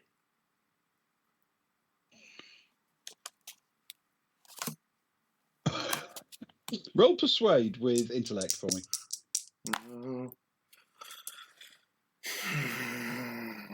7. Persuade is a 1. Intellect's 1. 9. Okay. With almost like he's sleepwalking, he just hands you the binoculars and points out where he thinks he's seen them. How high tech are the binoculars? Do they give anything away as to like the quality, the sort of the tech, she's got her own TL12s stashed away, so she has some understanding. They are of comparable standard, yeah. No, like probably a bit heavier, a bit bulkier, but yes, of comparable standard. No, this little printed off Dymo label saying property of anything. I get a boon. This is good.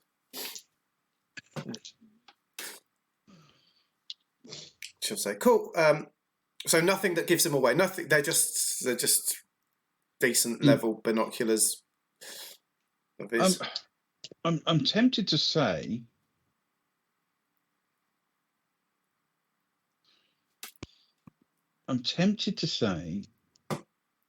Roll a streetwise with intellect for me.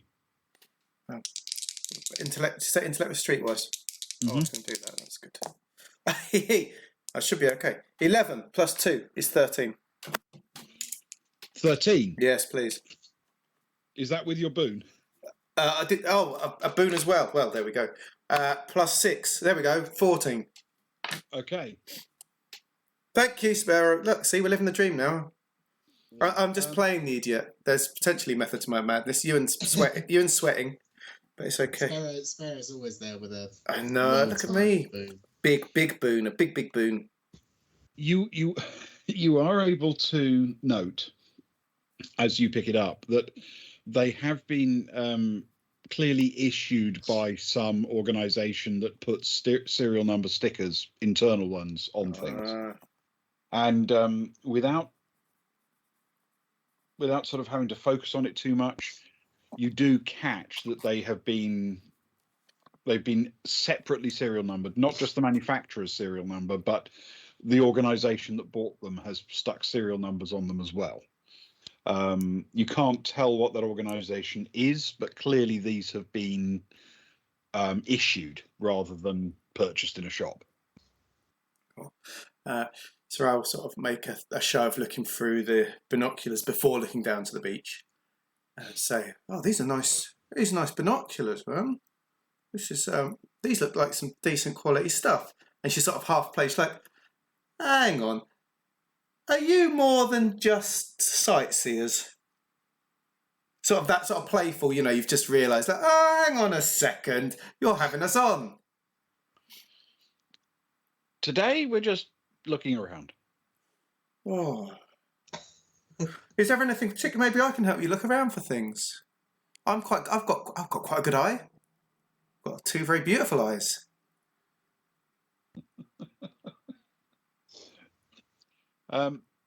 He's genuinely baffled as to what the hell to do with this information. That doesn't mean you can look at my eyes, you creep. Until that point, he was being perused with binoculars. Yeah, exactly. But not anymore. Yeah. He sort of says, I think it'll be easier if you don't help. Okay. Thank you for your time anyway. You're so helpful. I just want to, when I get back to Kara, I want to show off that I was able to spot her from a long way away.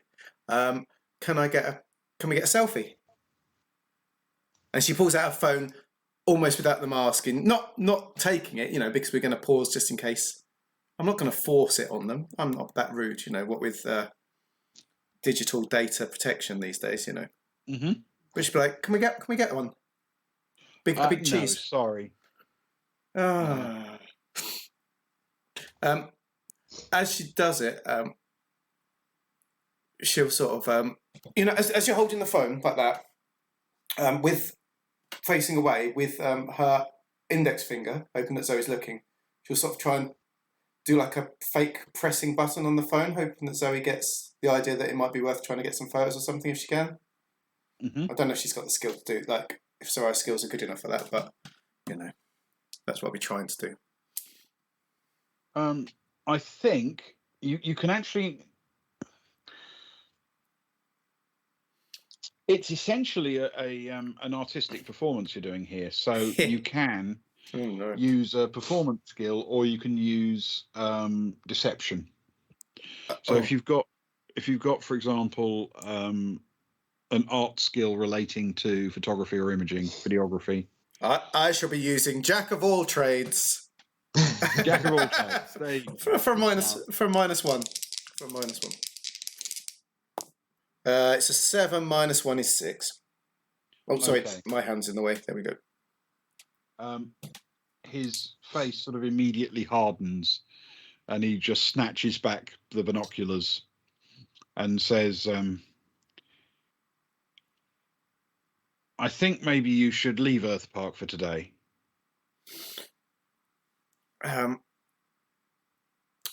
She smiles sweetly and says, I'll just finish. I'll finish my lap. I'll go back to my friends, and we'll.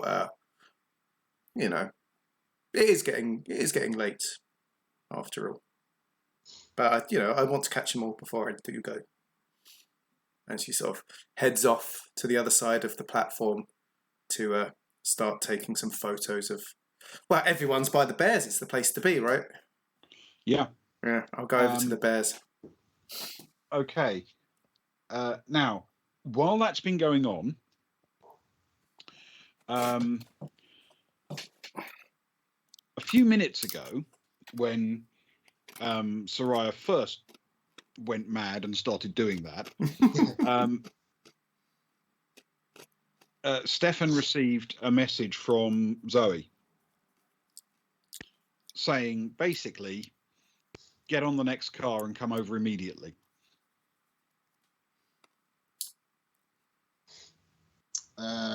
Okay, he'll pick that up. Turn around. He'll carry on looking down at his device just to try and keep his head down as he's walking towards the people that were looking with binoculars. and he'll make quite a close pass to Sever and sort of just shoulder check him a little bit on his way past towards the cable car stop. Okay. All right. So. Not aggressively, but firmly. All right. Sever will follow, still, keeping his cap down over his eyes as best he can, and shuffles silently with Stefan aboard the cable car, which whisks the pair of you over to the carnivore caves in just a few moments. And as you descend off, you're there in time pretty much to watch Soraya trying to talk people into selfies and things like that. And Zoe has moved to the sort of opposite side of she's moved south essentially so that the main body of the cable car station is now between her and the three people with the binoculars. And as you get off, you can actually see her just leaning against the wall there, staring at you, and she quietly sort of beckons you over, and does so with a fair degree of subtlety and stealth. Wonderful.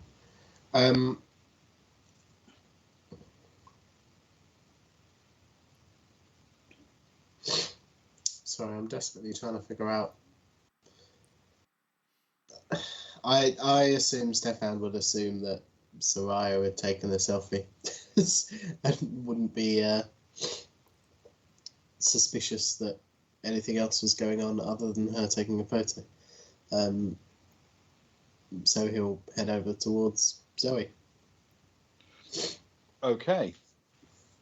So as soon as you get close enough for her to, whisper something without even looking at you or giving away that she's doing anything, she says, "It turns out Soraya's kind of paralyzed the three of them on the ridge. They're now trying to recalibrate their brains to cope with what happens when the person you're following comes up and tries to take selfies with you." That's her best feature. that and her beautiful eyes. Yeah, exactly. So I figured it was a good time to at least get you onto this peak while they're otherwise engaged. I haven't seen any sign of your guy, though. Sorry. Ooh.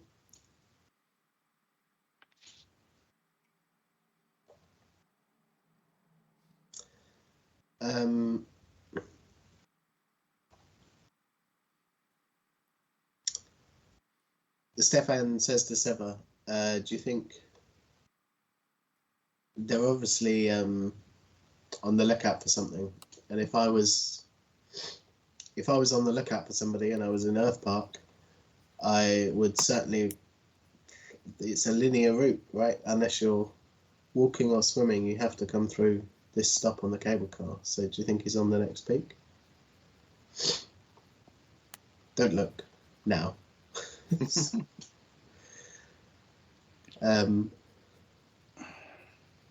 Could be. I mean, the downside. I mean, yeah, it depends how many people he's got, doesn't it? If he can afford 3 people to just be his lookouts and nothing else, then that would make sense. But if he needs them to also double as bodyguards or helpers in a fight, if he's on a different peak, they're a long way away. So I guess it's a judgment call, isn't it? Do you think he's here or the next one? I mean, there could be a service entrance somewhere that, for all we know, and he's held up underground somewhere, and I don't know. how much of the next peak can we see? Pretty much all of it from where we are, give or take. Yeah, you can see.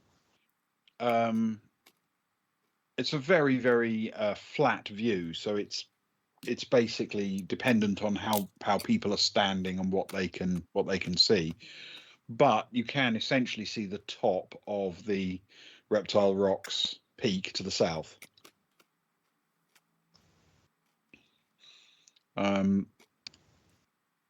Yeah, I mean, if you'd like to do a quick check there, Yeah. Try a survival check, I think, or recon. If recon is probably easier. If you've got recon, I'd use that. Yeah, Stefan will definitely take recon over survival. With intellect, please. Wonderful. That is a flat roll, but at least it's not a -3. That's a 6. A 6. Okay. You can't spot anyone who looks like Falco out on the exposed top. The arrangements of the 3 peaks are slightly different because the Reptile Rocks, that sort of central, almost dumbbell shaped thing, is pretty much open. There's very little on it because the subdivision of the peak is at the lower level where you look down on the animals below you. Yeah. And then those are sloped away up to give a sort of an angled surface for you to look at as you go towards the edges. Where you are, the Carnivore Caves peak is slightly different because though it is designed in a similar sort of way, the actual pens are individual pens with their own viewing areas. So this one has effectively buildings on it, which people could be hiding in. The other one, the only realistic place you could be hiding would be at the cable car station itself. Yeah. Sorry. Yeah, so that's the sort of decision. If he's on this peak, I mean, he might not be on either, of course. If he's on this peak, he could be in one of the essentially 6 buildings that form the perimeter of this triangular area. If he's on the Reptile Rocks peak, you might be able to see him from here because there's nowhere for him to hide. So Stefan will say to both of them, I suppose. I can't see him immediately on the peak. So unless he's, inside the cable car or behind the cable car, stop. I'd imagine he's close by. Do you want to separate and search here while they're distracted? Sure.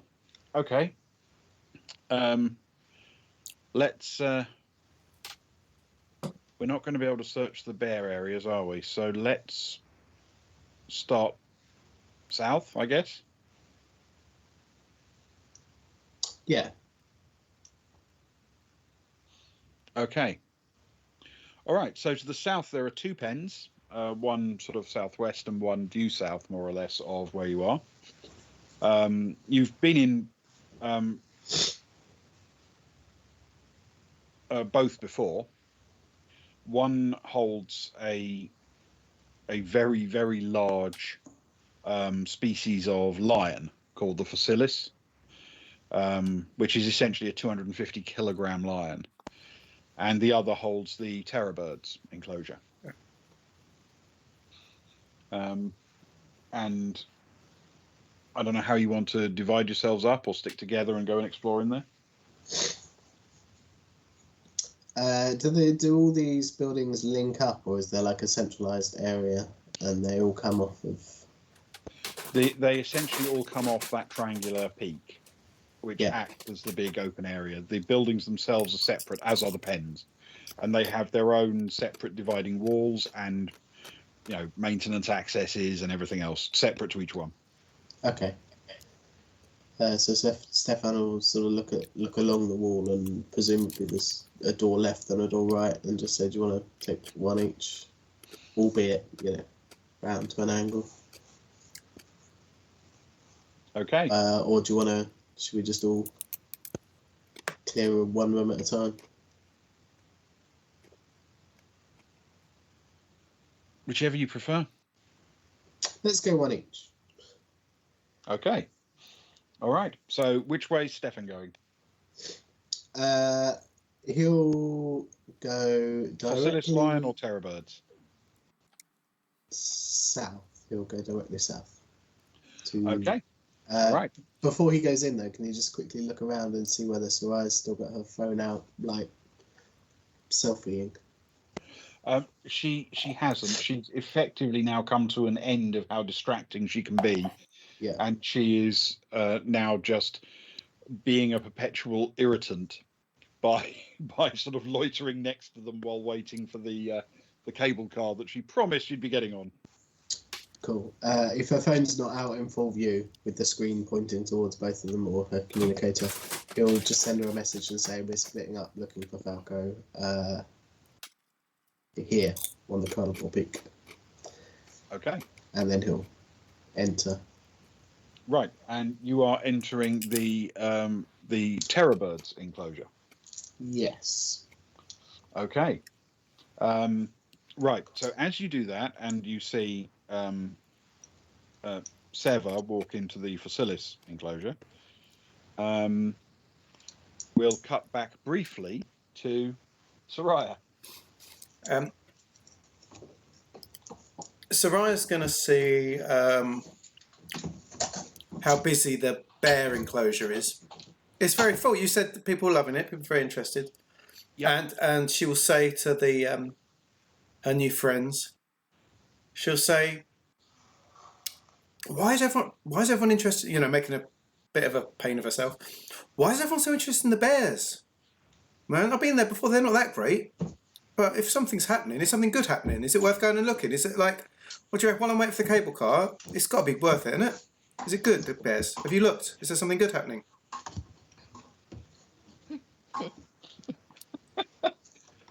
Yes. Okay. So, all right. One of them says, "Well, the big one's very big. He's in that one," and points to the sort of left of the two enclosures, which is where the Octotherium is. Ah, you're well helpful, thank you. Is there a reason why there's loads of people here right now? Is there something going on with the bears? Like, why the bear love? Not that I know of. Nothing special.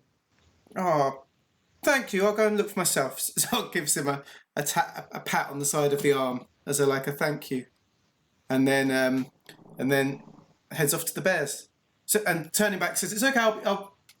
I'll be off like I promised, but I'm just going to have a quick look at the bears first. Thank you." And then sort of heads off to explore the bear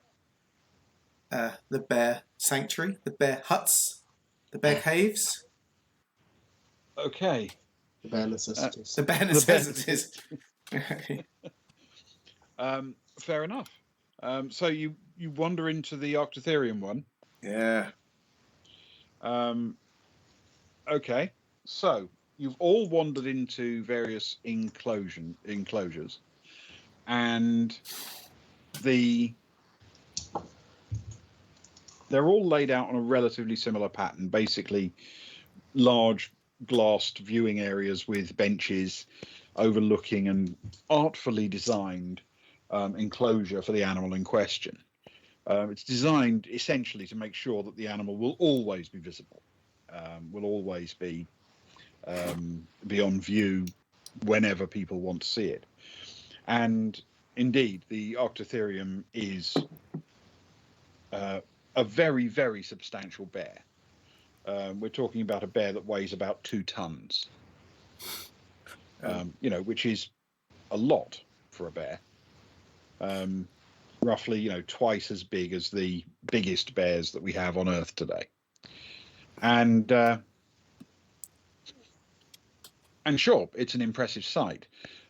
But as you look around, there's no Sever, and it's not going to be hard to spot him if you were in here. There are people milling in and out, but there are only a handful of little rooms for viewing purposes, and it's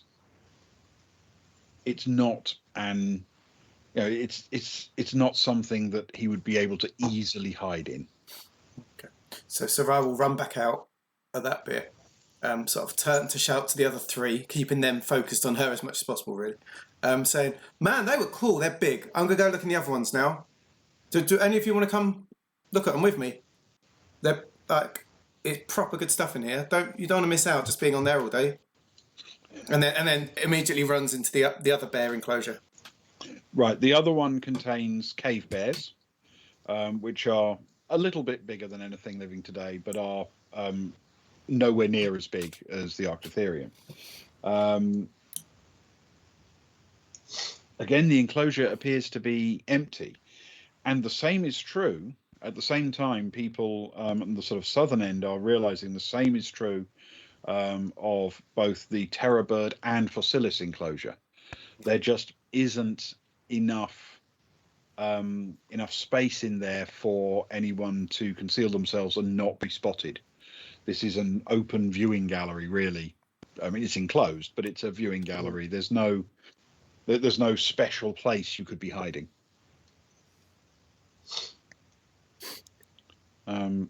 So that just leaves the other two pens on the far side of the peak. Yeah. Stefano message all clear. Just everyone, I suppose. And make his way out. Okay. Fair enough. And Sever responds very quickly, saying, "Nothing here. Got to try the others, I guess." Said, "2 on the north, those are the bear ones, right?" Just as that. So we go east. So yeah, Sarai's just messaging saying, "Nothing in the bears." Nothing in the bears. Okay, east it is. So heading east, you have the 2 remaining enclosures, the direwolf enclosure and the smilodon enclosure. Now you've seen them both before. The direwolves are big for a wolf, about 75 kilos in mass, but they are very impressive looking, very muscular animals. But they're not so large that they're completely, unlike anything you've seen before. The smilodon, however, is a tiger with foot-long canines and weighing about half a ton. It is a very substantially larger animal than any big cat you'll have seen, except at Earthbark, of course. And, of course, you have seen one example of a very large smilodon on Mina as well. We have. Yeah. Bless him. I wonder if they're related to I think it's very likely. to Glorious Donald Spiffy Whistle the Third. It's the fact I went back through my notes to find that name. That's the sad part. Yes, Glorious Donald Whistle the Third. Yeah, fine name for a Smilodon. Well, it's an excellent name for pretty much anything except people. I worry about the amount of care that the previous Spiffy Whistles received. Oh yeah, to be the third. I wonder when he started collecting. I mean, if he's been collecting for 60 years and the lifespan is 15, it's pretty good going. But collecting Spiffy Whistles. Yeah. It's easy for you to say before a drink. It's not. Okay, so how are you going to divvy these up? You've got the Smilodon pen basically to the south and the direwolf to the north.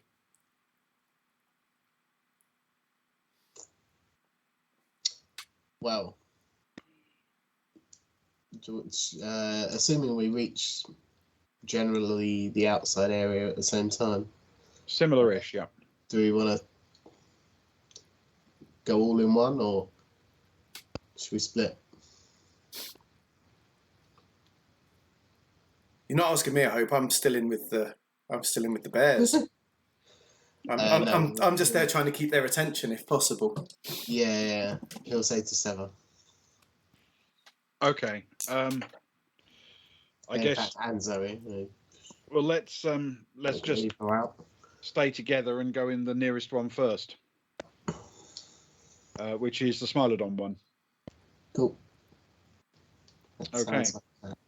So yes, indeed, he seems to sort of reach slightly underneath his jacket and walks carefully and very watchfully into the Smilodon building. And it takes just a couple of minutes to explore all of the viewing chambers and what have you. And there are a fair few people loitering about, but no sign of Falco.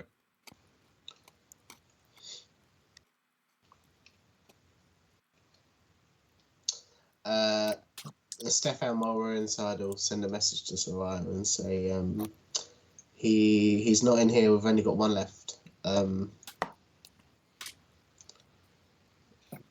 You ready with a distraction, maybe? She'll message back and say when you want to leave. If you need to move south, I'll come up with something. Okay. All right. So the group of you work your way to the next enclosure and enter the direwolf pen. The sort of it's broken. They're all a slightly different design. The direwolf pen is actually constructed of 6 rooms. There's one sort of that acts as a lobby area, then a couple more subdivided into sort of hallways, and then 3 viewing rooms, and the 2 side viewing rooms, which are relatively small, are completely empty. However, as you approach the center, I need to know which of you is going left and which is going right in this area, because the way it's designed is so that there are 2 separate routes, so that people would do a kind of circuit, if you know what I mean. Yes. So in essence, I need to know which of you went left and which went right as you went through. Are there arrows for which way the general circuit would go? No. It's just open. No, it's just supposed to imply that would be a good thing to do, so you'd see everything. Yeah, okay. Stefan will sort of shrug his shoulders at the other 2, and he'll head left. Okay. Then Seva will go right. All right. Then it is Seva, perhaps appropriately, who spots Falco. And I can perhaps show you. Or is it a nice family photo of Falco? Oh yeah, that's what I'm hoping for. It's very presumptuous. A cheesy grin. Hi, I'm Falco. Him and Seva in a reunion photo. All along, they were Making in on friends. it together.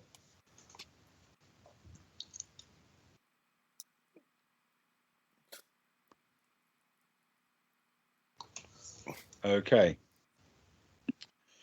So, should we get rid of the bottom bit to give it a bit of space? Let's have a look. There we go.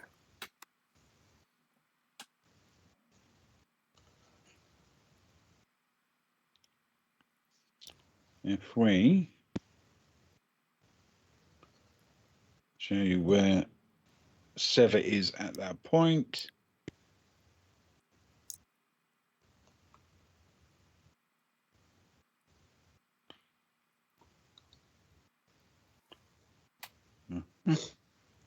And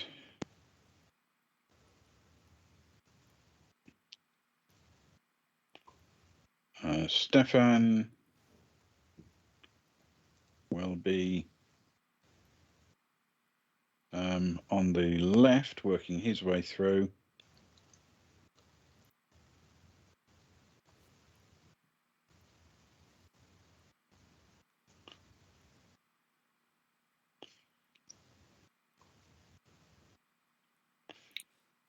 There he is.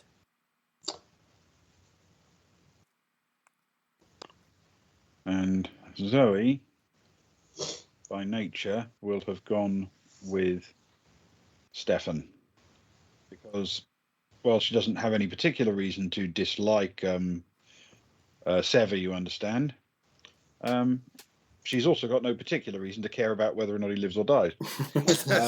That's true. They are more acquainted. Yeah. Very matter of fact about such things. Yeah. Yes. Zoe is, comparatively speaking, a colleague and ally of Stefan, whereas she is a someone who once met Sever, so to speak. Oh, indeed. Yeah. Okay. So there we go. That is the situation as you find it. Now, just to give you a little sort of brief heads up as to the layout, what you're looking at here is the enclosed pen for the direwolves. Yep. The doors at the bottom of the map are the main entrances into this lobby area. The sort of windows should be spottable as kind of greenish glass, bluish green glass, looking out into the pen. There are two doors into the pen, one on the left, one on the right. The one on the left is a foot-sized one. The one on the right's vehicle-sized.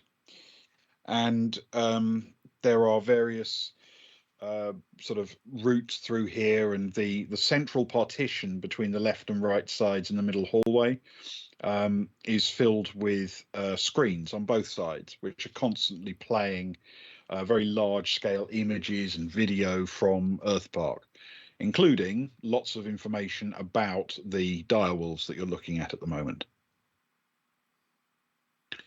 Okay. So I need everybody to roll for initiative, please. Oh. Enjoy. Tell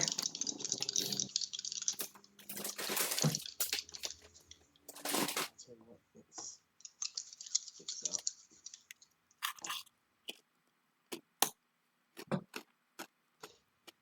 So Stefan has an 8 plus 2. It's 10. 10 for Stefan. Okay.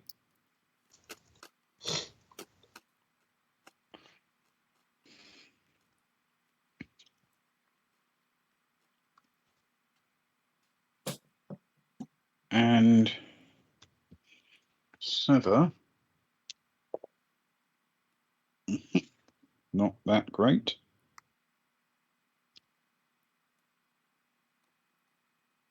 Okay. And we have... Wow. Okay, that's lousy. Fair enough. Falco's consistent result at being rubbish at everything has more or less continued. So we have... Well, we got a boon for Stefan when he needs it. Ah, Okay. wonderful. Okay. Right. So you, the Sam. first move is Zoe's. So she's just been told by Sever that he has spotted Falco.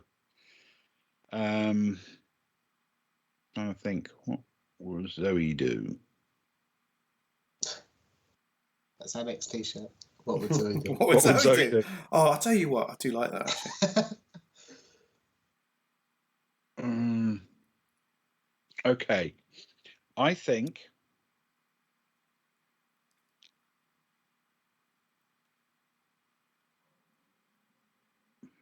it's bold, But I think she's going to use all of her move to charge through the door to cut off Falco's potential escape and to get eyes on him.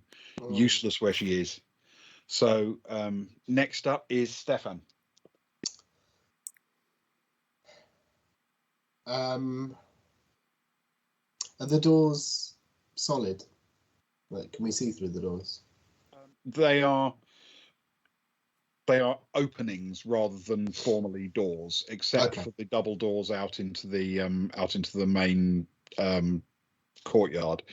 They do have doors in them, but they're not routinely open when tourists are milling about. Sorry, not routinely closed when tourists are milling about. Okay, cool.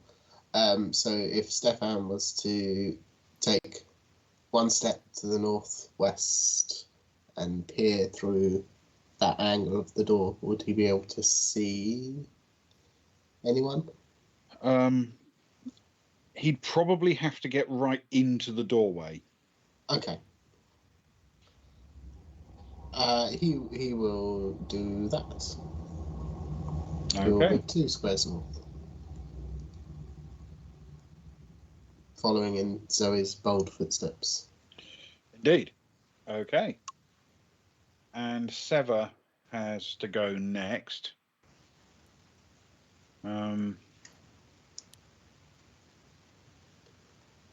Right.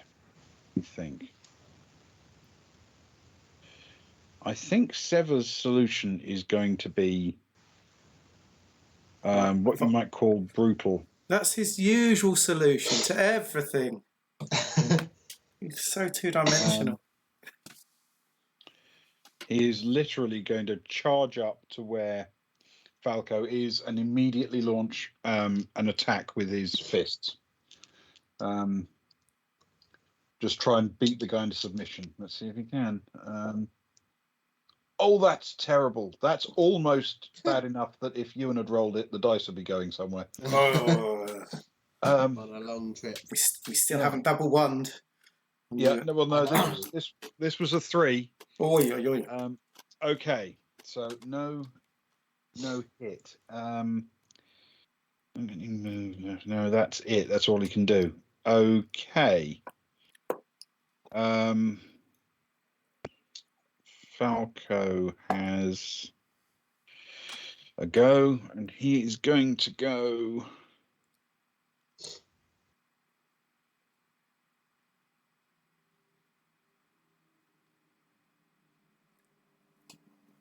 What's he going to do?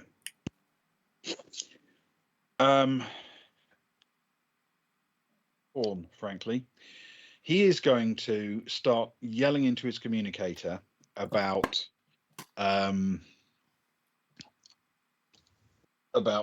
in trouble, kind of thing. Infamy. Yeah. And at the same time, he's going to try and make a break to the south. Right. Yep, he's going to try to do that. So, okay. All right.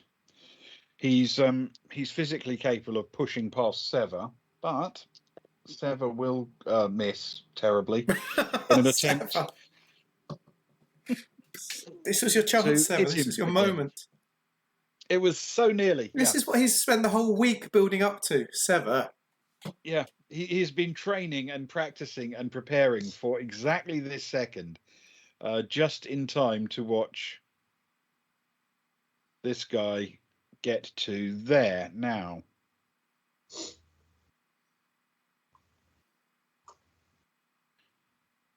He's still got an attack if he wants to take it. Right, he definitely wants to take it. Okay. So he is going to draw out a grenade. Oh my goodness. I've changed my mind. Can we just let him go? He is going to draw out a grenade.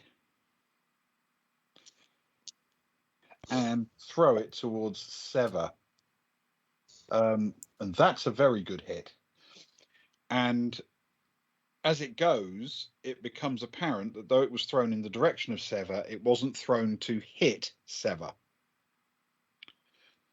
He's thrown it all the way down to the northeast corner of the building. The mind control wolves. And it detonates there, shattering the north window and the east window for a significant length of their span. Mm-hmm.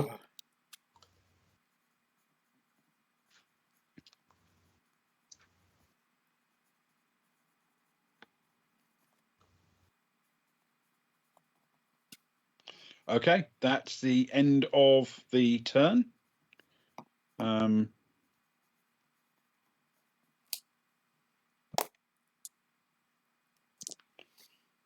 So it is Zoe's go next. But I suppose as we are now in a slightly different situation, I should also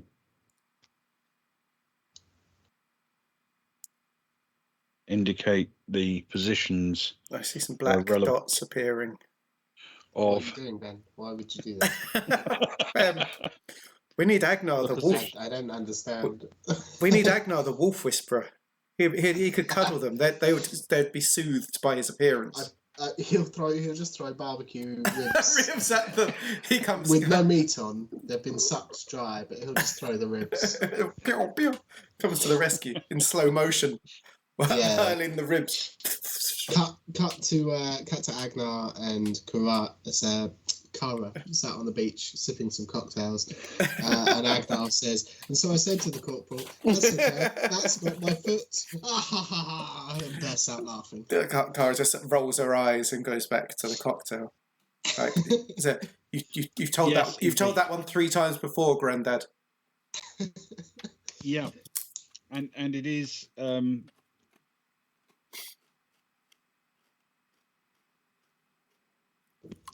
Oh dear! Right, scroll a little bit up so you can see what I'm seeing for the moment.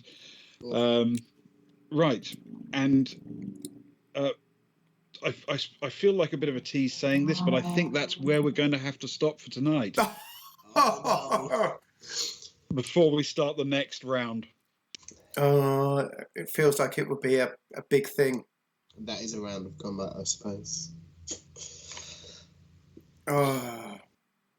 We're going to live with that for a week now, Ben.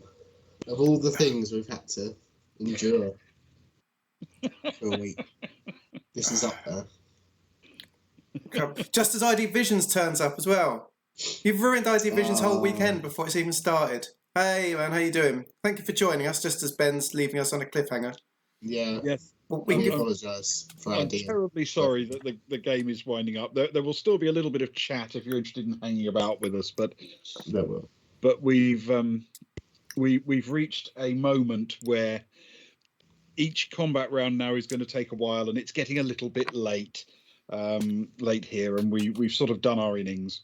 So it seems the right moment to stop now, because I don't know how long this will go on for. Basically. Seems the right moment to do Rosie's cat, it appears, as it's been redeemed. And then Fess! It's not Fess tonight. Fess! But it would be Fess. Tonight it's always Fess. It's Falco as well. Falco! And Fess. But then after the Adventures of Rosie's cat has happened, ID Visions, we can give you a little update on what you've missed so that you sort of know where it's at. It was very exciting. Anyway, I need to shut up because Rosie's cat is turning up. Right, Rosie's cat. Let me just do one other thing first and make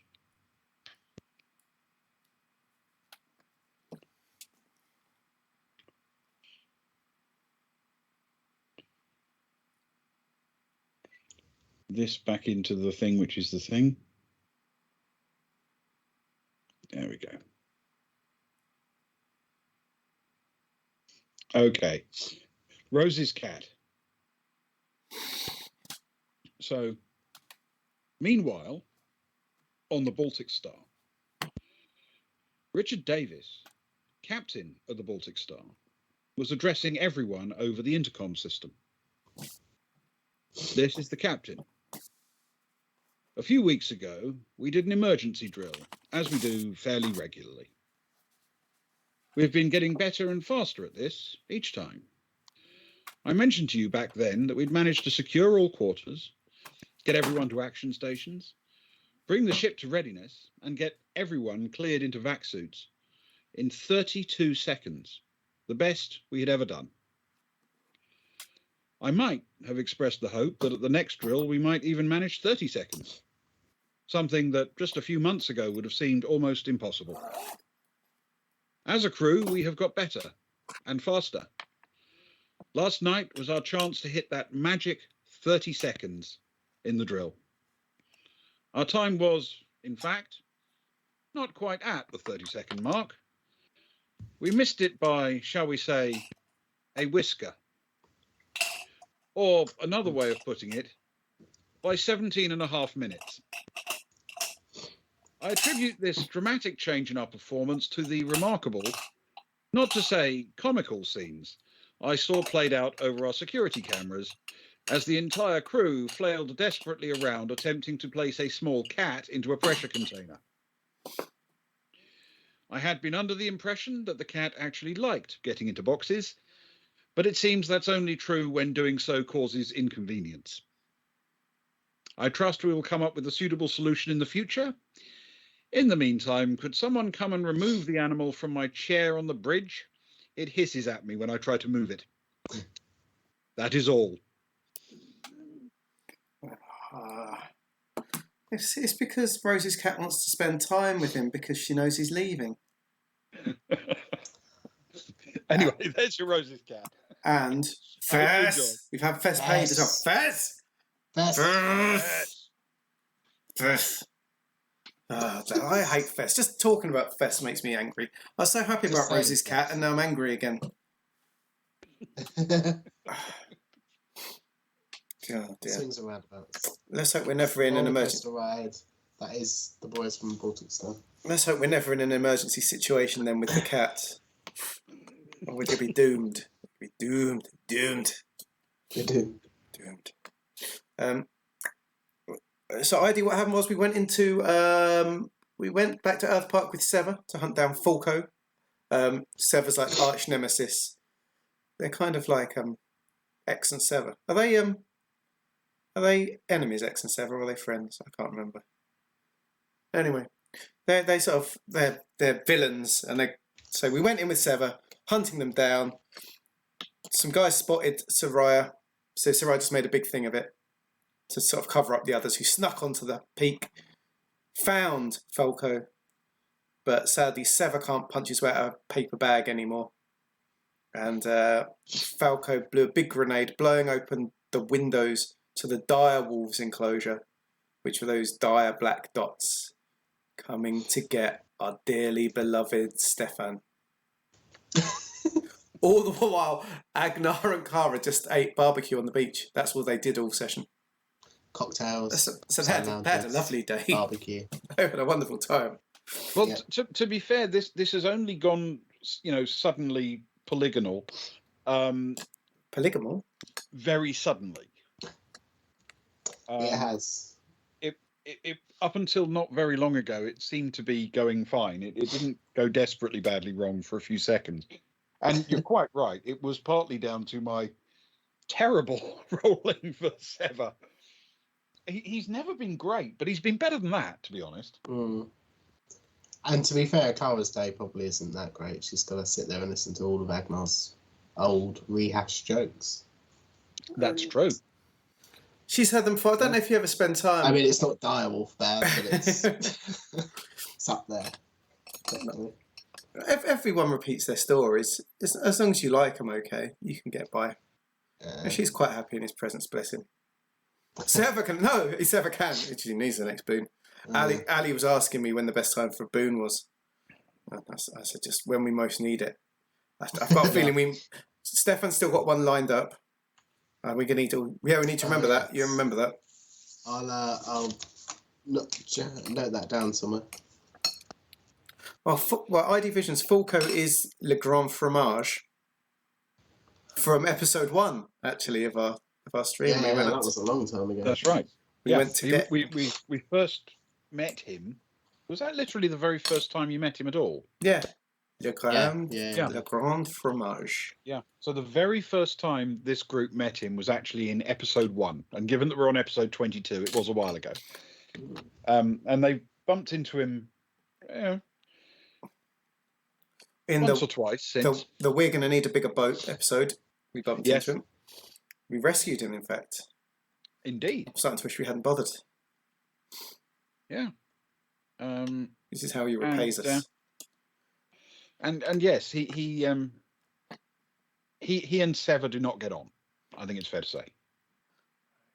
It feels that way. I don't know. Is he? We don't know too much about him. He works for. He's connected with Black Sun, the security lot, isn't he? Fulco. Yes, certainly when you first knew him, he was running the Black Sun operation on Osin. Yeah. So he's just security man, head of security. But he's pretty tough from our last encounter with him, from what I remember. Yeah, but he's paranoid as well. He obviously he's slightly scared of Sever because he has a lot of security, which we ran into last time, and we've got the 3 with their binoculars this time, which I guess them and Saraya are going to get involved at some point early next week, I would imagine. Hearing explosions.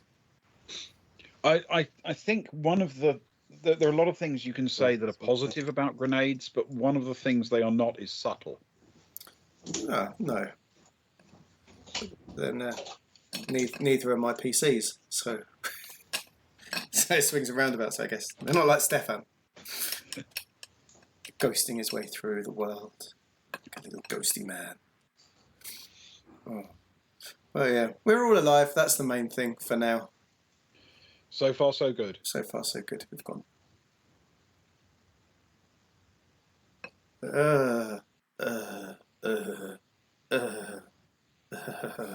I feel like I need to make ID Visions do a joke now for that terrible performance. Where's the joke button gone? I don't think we actually have the power to make our viewers tell jokes to us. No, I don't know. I made Leno do it. I'm going to find. Leno definitely has to do it. We can change the rules, can't we? Surely. Here you go. Sure. Here you go. I can do these ones because if I have to type something, I can spend my coins. There we are. ID Visions, after our stand-up, has to tell a joke. It's been decided. Any joke will do. Any joke will do. It's official. It's been used. But I can't use Fess because I have to be able to see. There we go. I knew. He's on for it. So he loves it. Loves it. Well done, ID Visions. Very, very good. If you got this, that's fine.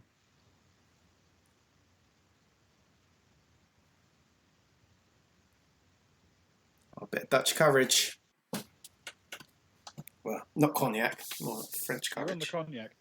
Yeah, I think that's a good choice, ID Visions. I can't be on shorts because I tend to drink at a fairly rapid rate and I'd go paralytic before I got very far into the game.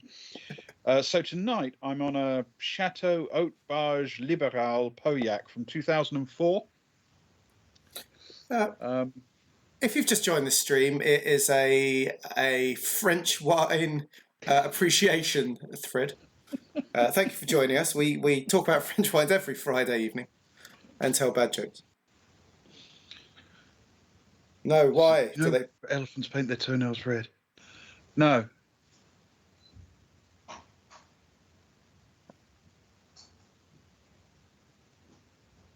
Suspense is killing. Quick, fill the time, Ben. Do a little dance. Talk more about your wine. Ay. Oh, but well, I'm not selecting ID Visions with the joke again. Oh God. Oh. I have never seen an elephant in a cherry tree. No, you're quite right. It obviously works. by definition. The pain. Yeah. Enter Prospero's going in for the prize draw. Oh, I like a late prize draw. I like it. The prize draw is there, actually. If anyone has 200 creditos, it is for Ben's Goblin dice that he used for his Goblins last night and will be using for Delta Green next week. Yeah, so these have been played with on stream yesterday for the 100 Goblins game, where they rolled sufficiently high that I died, because that's a game where you actually want to roll low. And I'm going to be using them next week for Delta Green. She wants ID Visions in. That's kind of you. And whoever wins, it was desperately tragic, Sparrow. Yes, I agree with you. I felt I'd become quite attached to the McGoblins, and I was really worried that there would be literally none of them left, and then suddenly there were literally none of them left. They were a wholesome bunch. They were enthusiasts, I feel, not really good at anything, but very enthusiastic. So the good news is these dice, it turns out, roll really high enough to kill off your 100 goblins. And I'll be using them for Delta Green, because they're green, and I get a bit literal sometimes. And then anybody who puts in their 200, or is it 200 you have to pay in credits? Yes, Sparrow's just entered ID Visions for it. The only entry at the moment, so you might just get them by default. The best word in the English language. Once they've been used for Delta Green next week, whoever wins in the draw, or if it's just ID Visions, I will just put them in an envelope and send them to you. Okay? Leno's just turned up. He's a serial competition winner. He is indeed, and entrance for other people as well. I believe he's done that a few times. He loves green dice. He's all about Delta Green. Well, yes. So yes, if you'd like to win a set of dice, it's a standard set of 7 polyhedral green dice in a green bag. That's a very green theme, and they killed. They're responsible for the death of 100 goblins. Yes. Yeah. They are goblin killers. Very good for D&D players, you see. Especially low level D&D players. But I mean, it was enormous fun playing 100 Goblins last night. I loved it. I loved every second of it. Partly because I really had to do very little preparation for that one. And but also it was just a fun game, and it was a fun a fun engagement. It was a fun story. It just felt joyous, and to celebrate that, dice. Yeah, and it was a very fun game, and it was a very nice one shot and change of pace. I think one shots tend to be anyway, but it was a very nice change of pace from our usual escapades in space. Yes, and there's something lovely about the sort of the inherently random element of the game, because there's no sort of structure that your GM's given for how to determine the difficulty of something.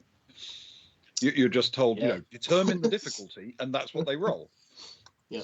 So you're looking at it and thinking, you've got to come up with an internal voice that tells you how to assign that difficulty, right? Which means it's inherently going to be weird and chaotic and random. You can say, oh no, it's this difficulty because it's Wednesday.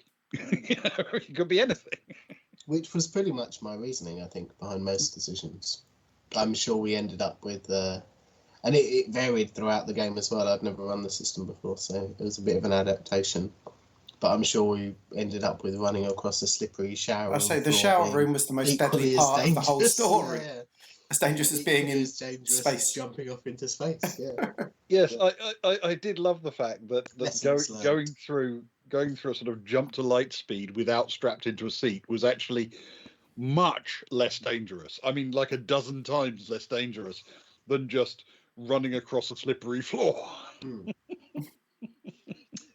as it turned out. It was slick with the blood of I my mean, goblins. It was a new spaceship. They'd just been waxed, and there was water, and you were in space suits, which aren't particularly designed for grip.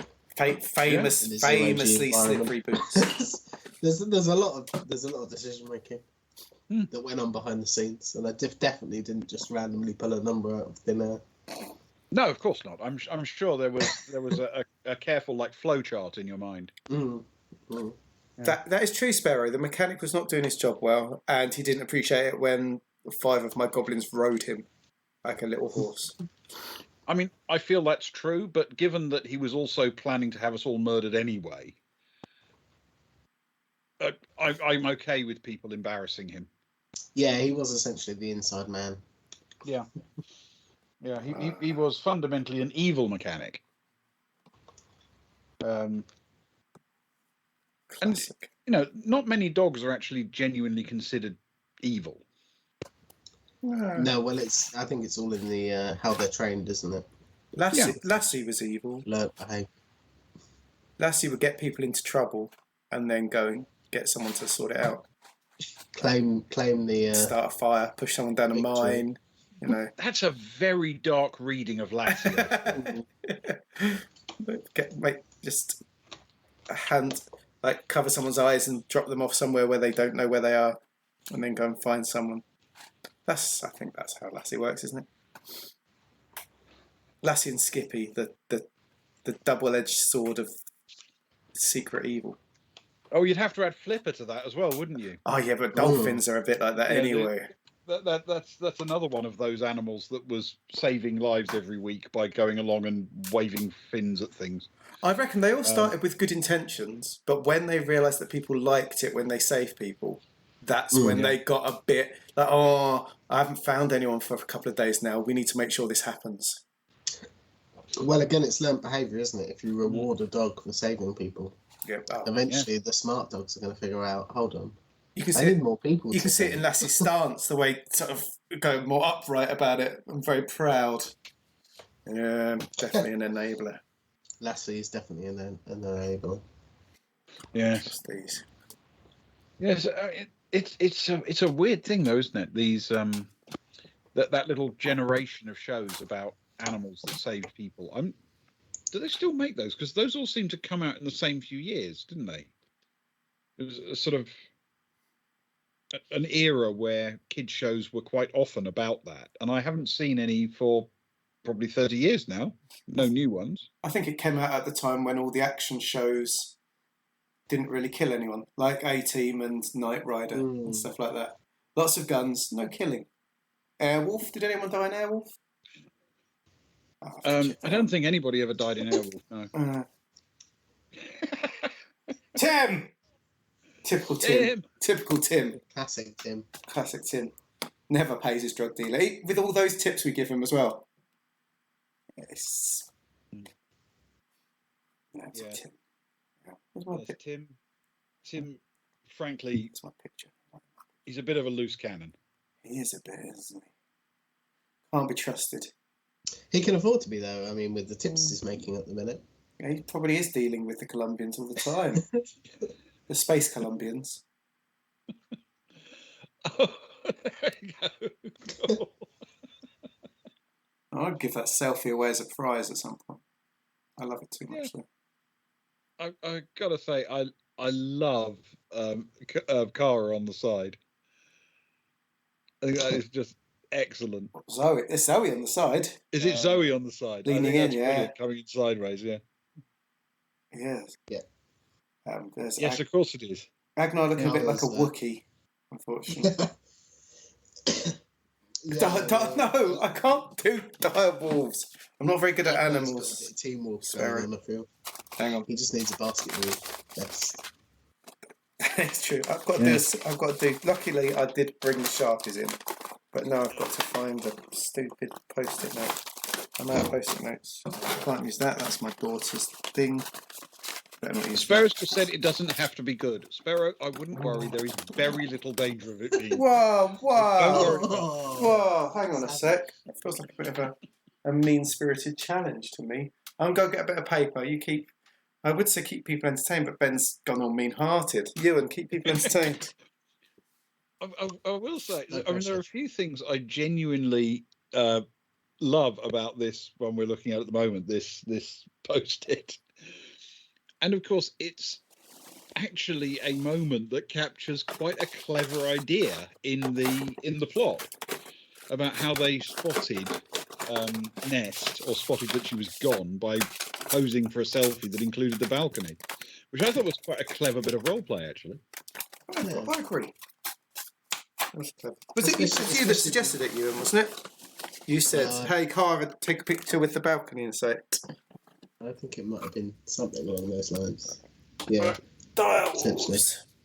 But yeah, especially when you've got a character such as Cara, who has excellent photography skills. We did consider getting Agnar to sort it out, but unfortunately he's currently eating ribs on the beach with Cara, about 20 minutes away, probably. We split the party quite severely. It's at least, 1, 2, 3, 4, 5 cables that car stops away. 4, 5 minimum, depending on where they settled on the beach. Okay, I've got some colours. Right, that's a good colour. Red is going to be a very important colour. So yes, they are a fair distance away, but it seems like he'd fully embrace that. I think, given the opportunity, it could possibly end poorly. I'm assuming these direwolves are of much larger size or stature than he is. Direwolves, they come in at about 75 kilos. So what's that? About 170 pounds, something like that. That's not too big. That's human size. Yeah, I mean they are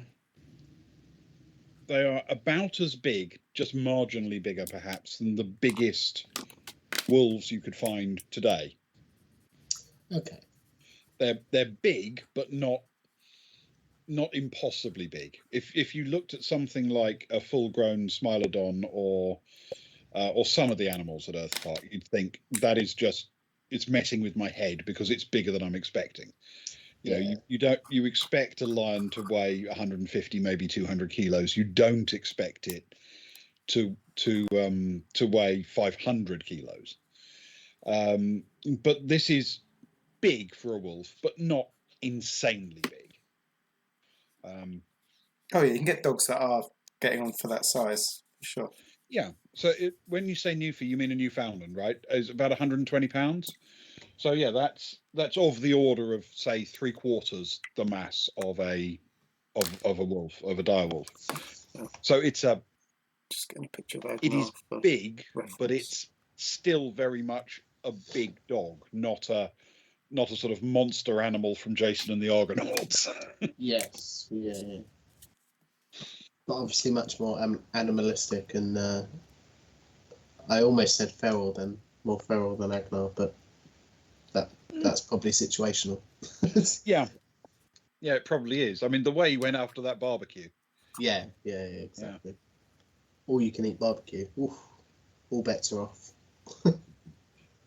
Yes, I do absolutely agree. Jason and the Argonauts, wonderful. And they also did was it Clash of the Titans? They did as well with the same Ray Harryhausen animation, and that was superb. It's Jason and the Argonauts. That's the stop motion skeletons coming out of the grey air. Yeah. Yes. Absolutely wonderful. The sheer craft involved in doing a movie like that was extraordinary. Very, very skilled. Really a beautiful, beautiful thing.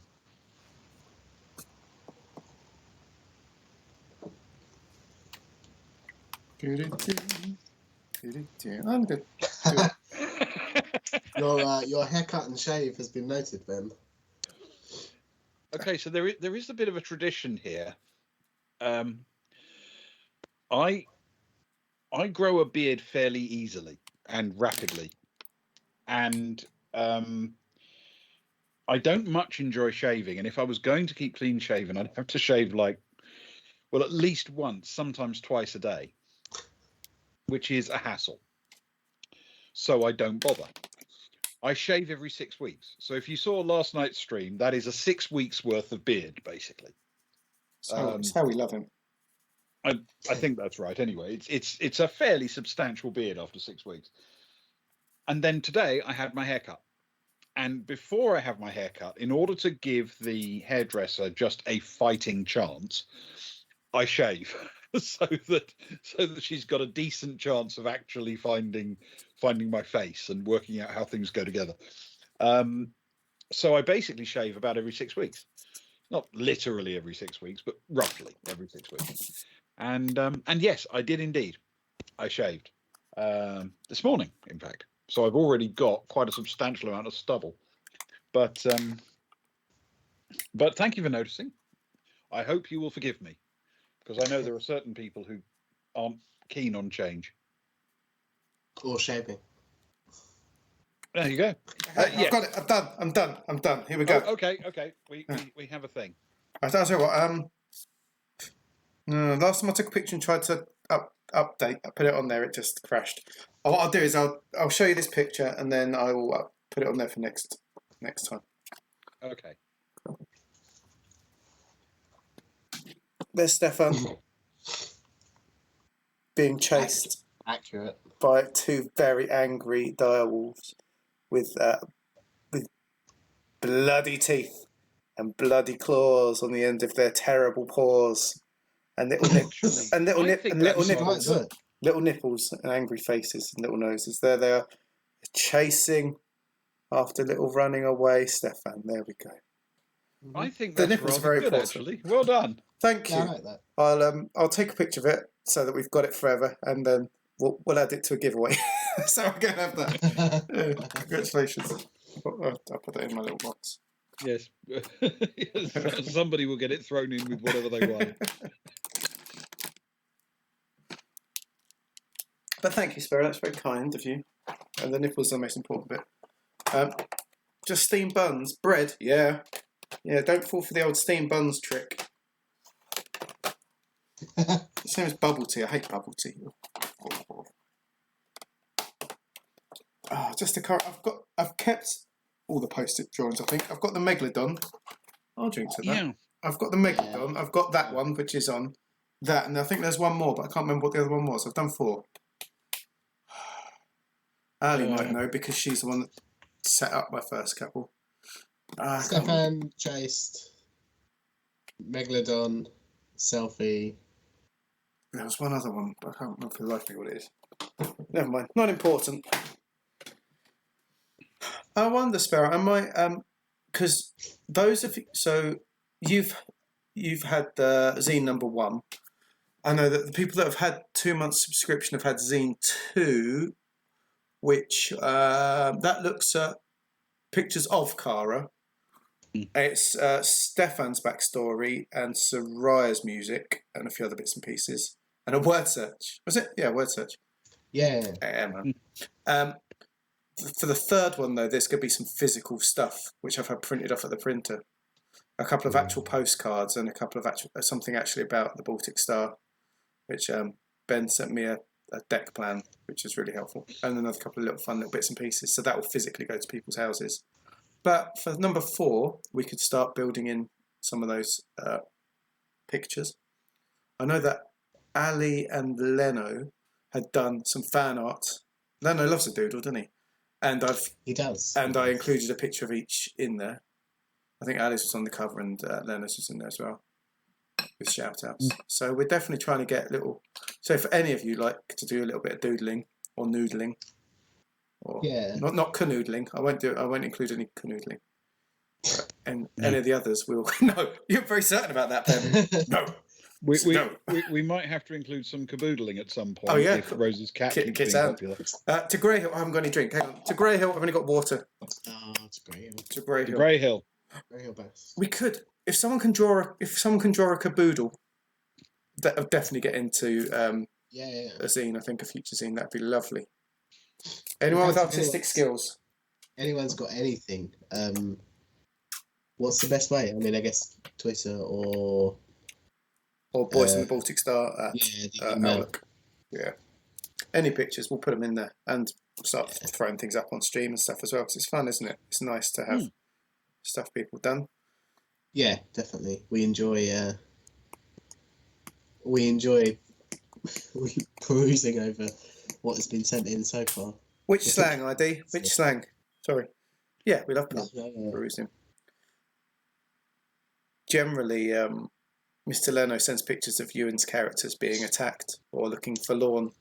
Yeah, drunkenly tied on tables or being attacked by yes, by the bats. I see. You missed that episode. So there is an episode of Rose's Cat in which it was revealed that Rose's cat is called Caboodle so that she could introduce it as her kitten Caboodle.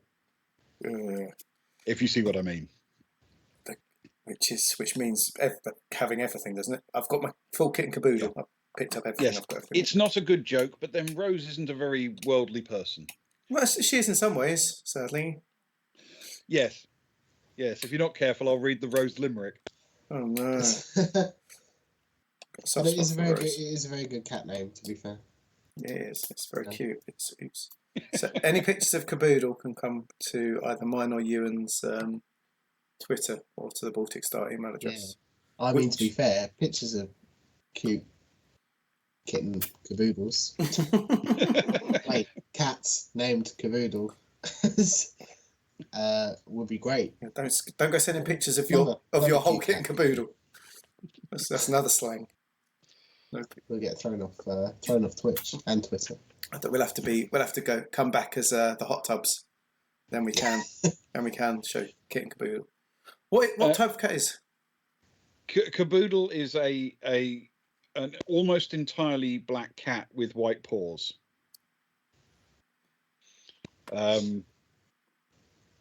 Which feels appropriate for a ship's cat. Yeah. It would definitely violate terms of service for 3 middle-aged blokes, yeah. Mm-hmm. Terms of service is different for different people.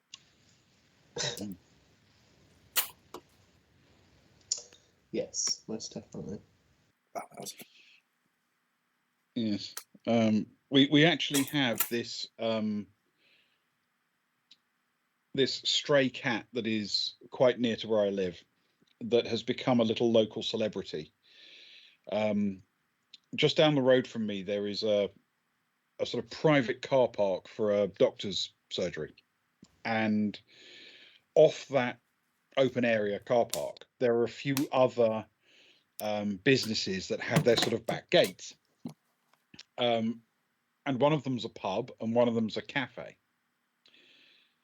And this cat does the rounds from the surgery to the cafe to the pub, wandering in and out of the gardens, looking for people to give it some attention and affection. So you quite often see this cat being picked up and carried out of the backyards of these businesses or out of the surgery by long-suffering people who obviously don't wish the cat any harm, but don't want it on their premises for all sorts of reasons. However, this cat has special powers.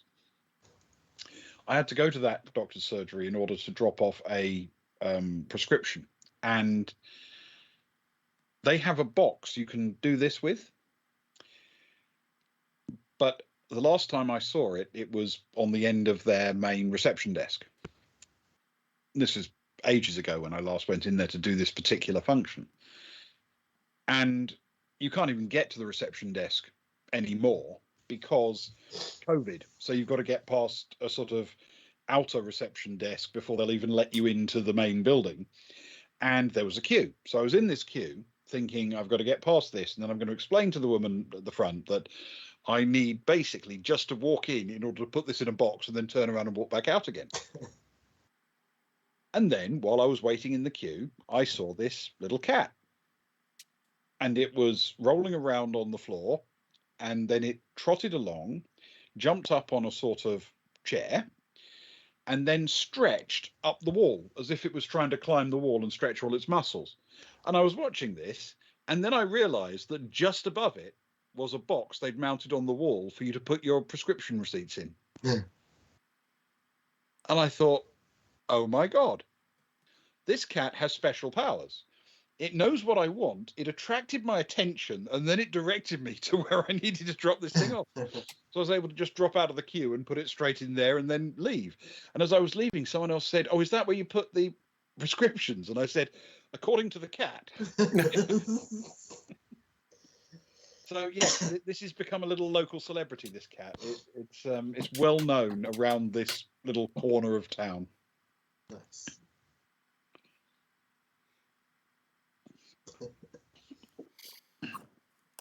I've never seen it.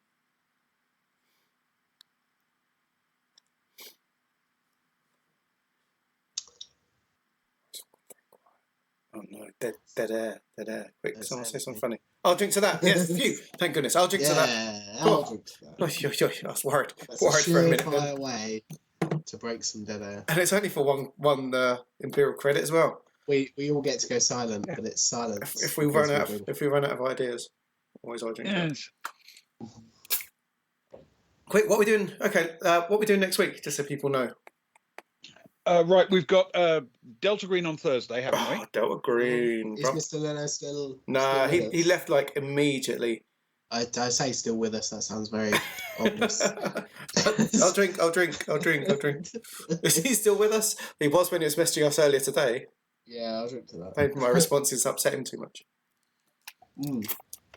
Yeah, maybe. By the way, anybody who's in chat, we currently need some realistic, I think were the words he used, or appropriate equipment for our characters to bring with them. So if you've got any ideas, I'm definitely short of ideas of what Our my characters, scientist would bring with them. our characters are amazing though. We've set up characters just to. Can we talk about our characters now? Or are we going to save it for next week?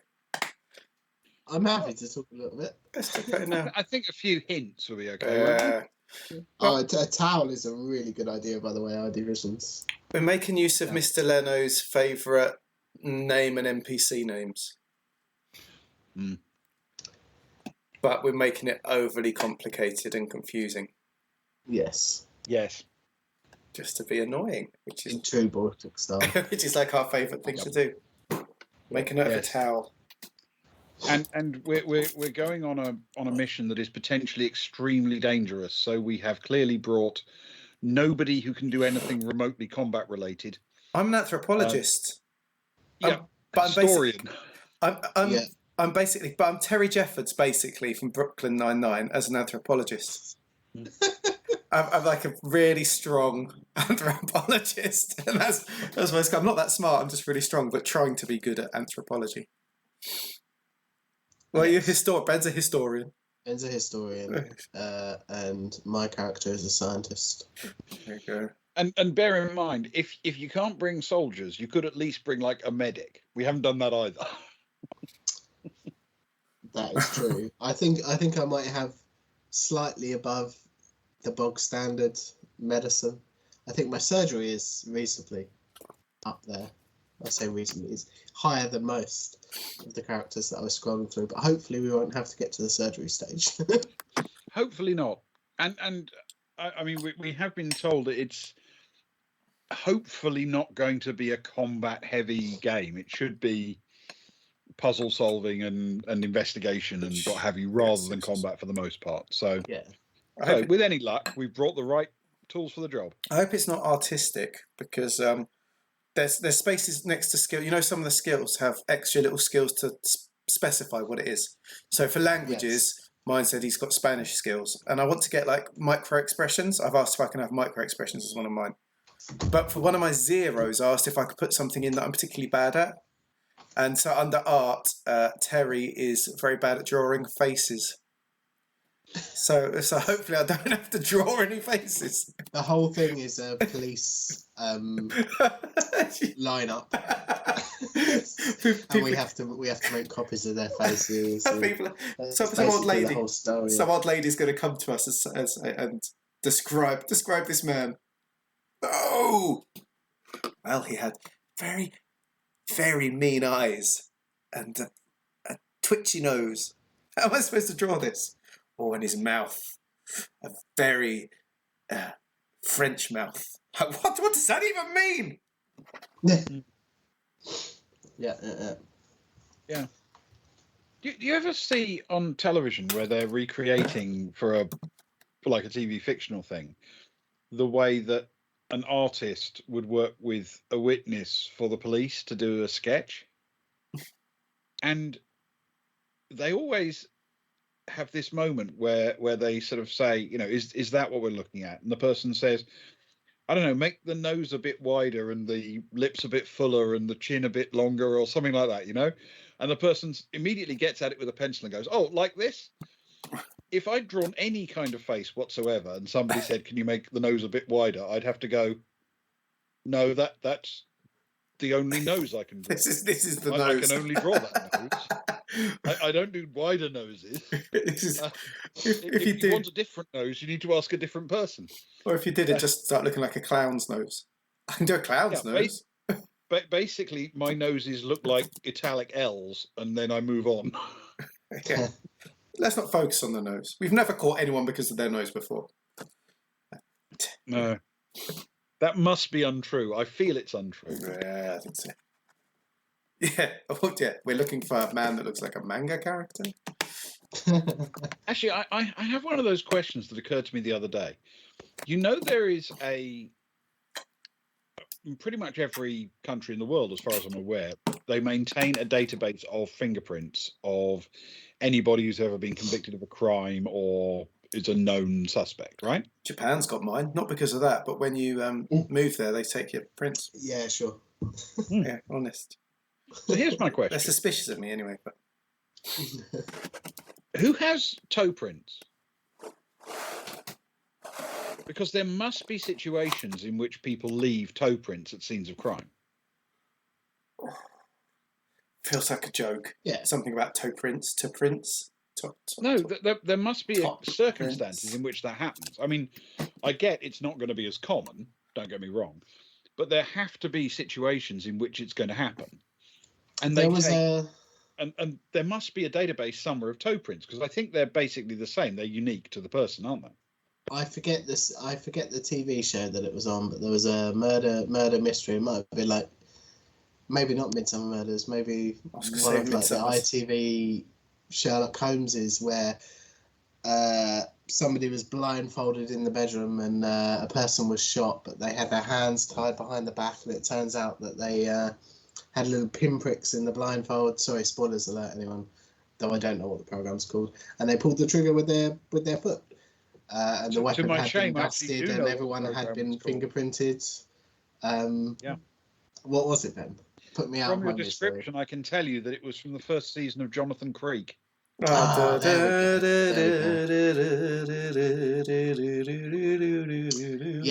I love Jonathan Creek. There we are. It's clearly Recommendation for the night in TV fiction.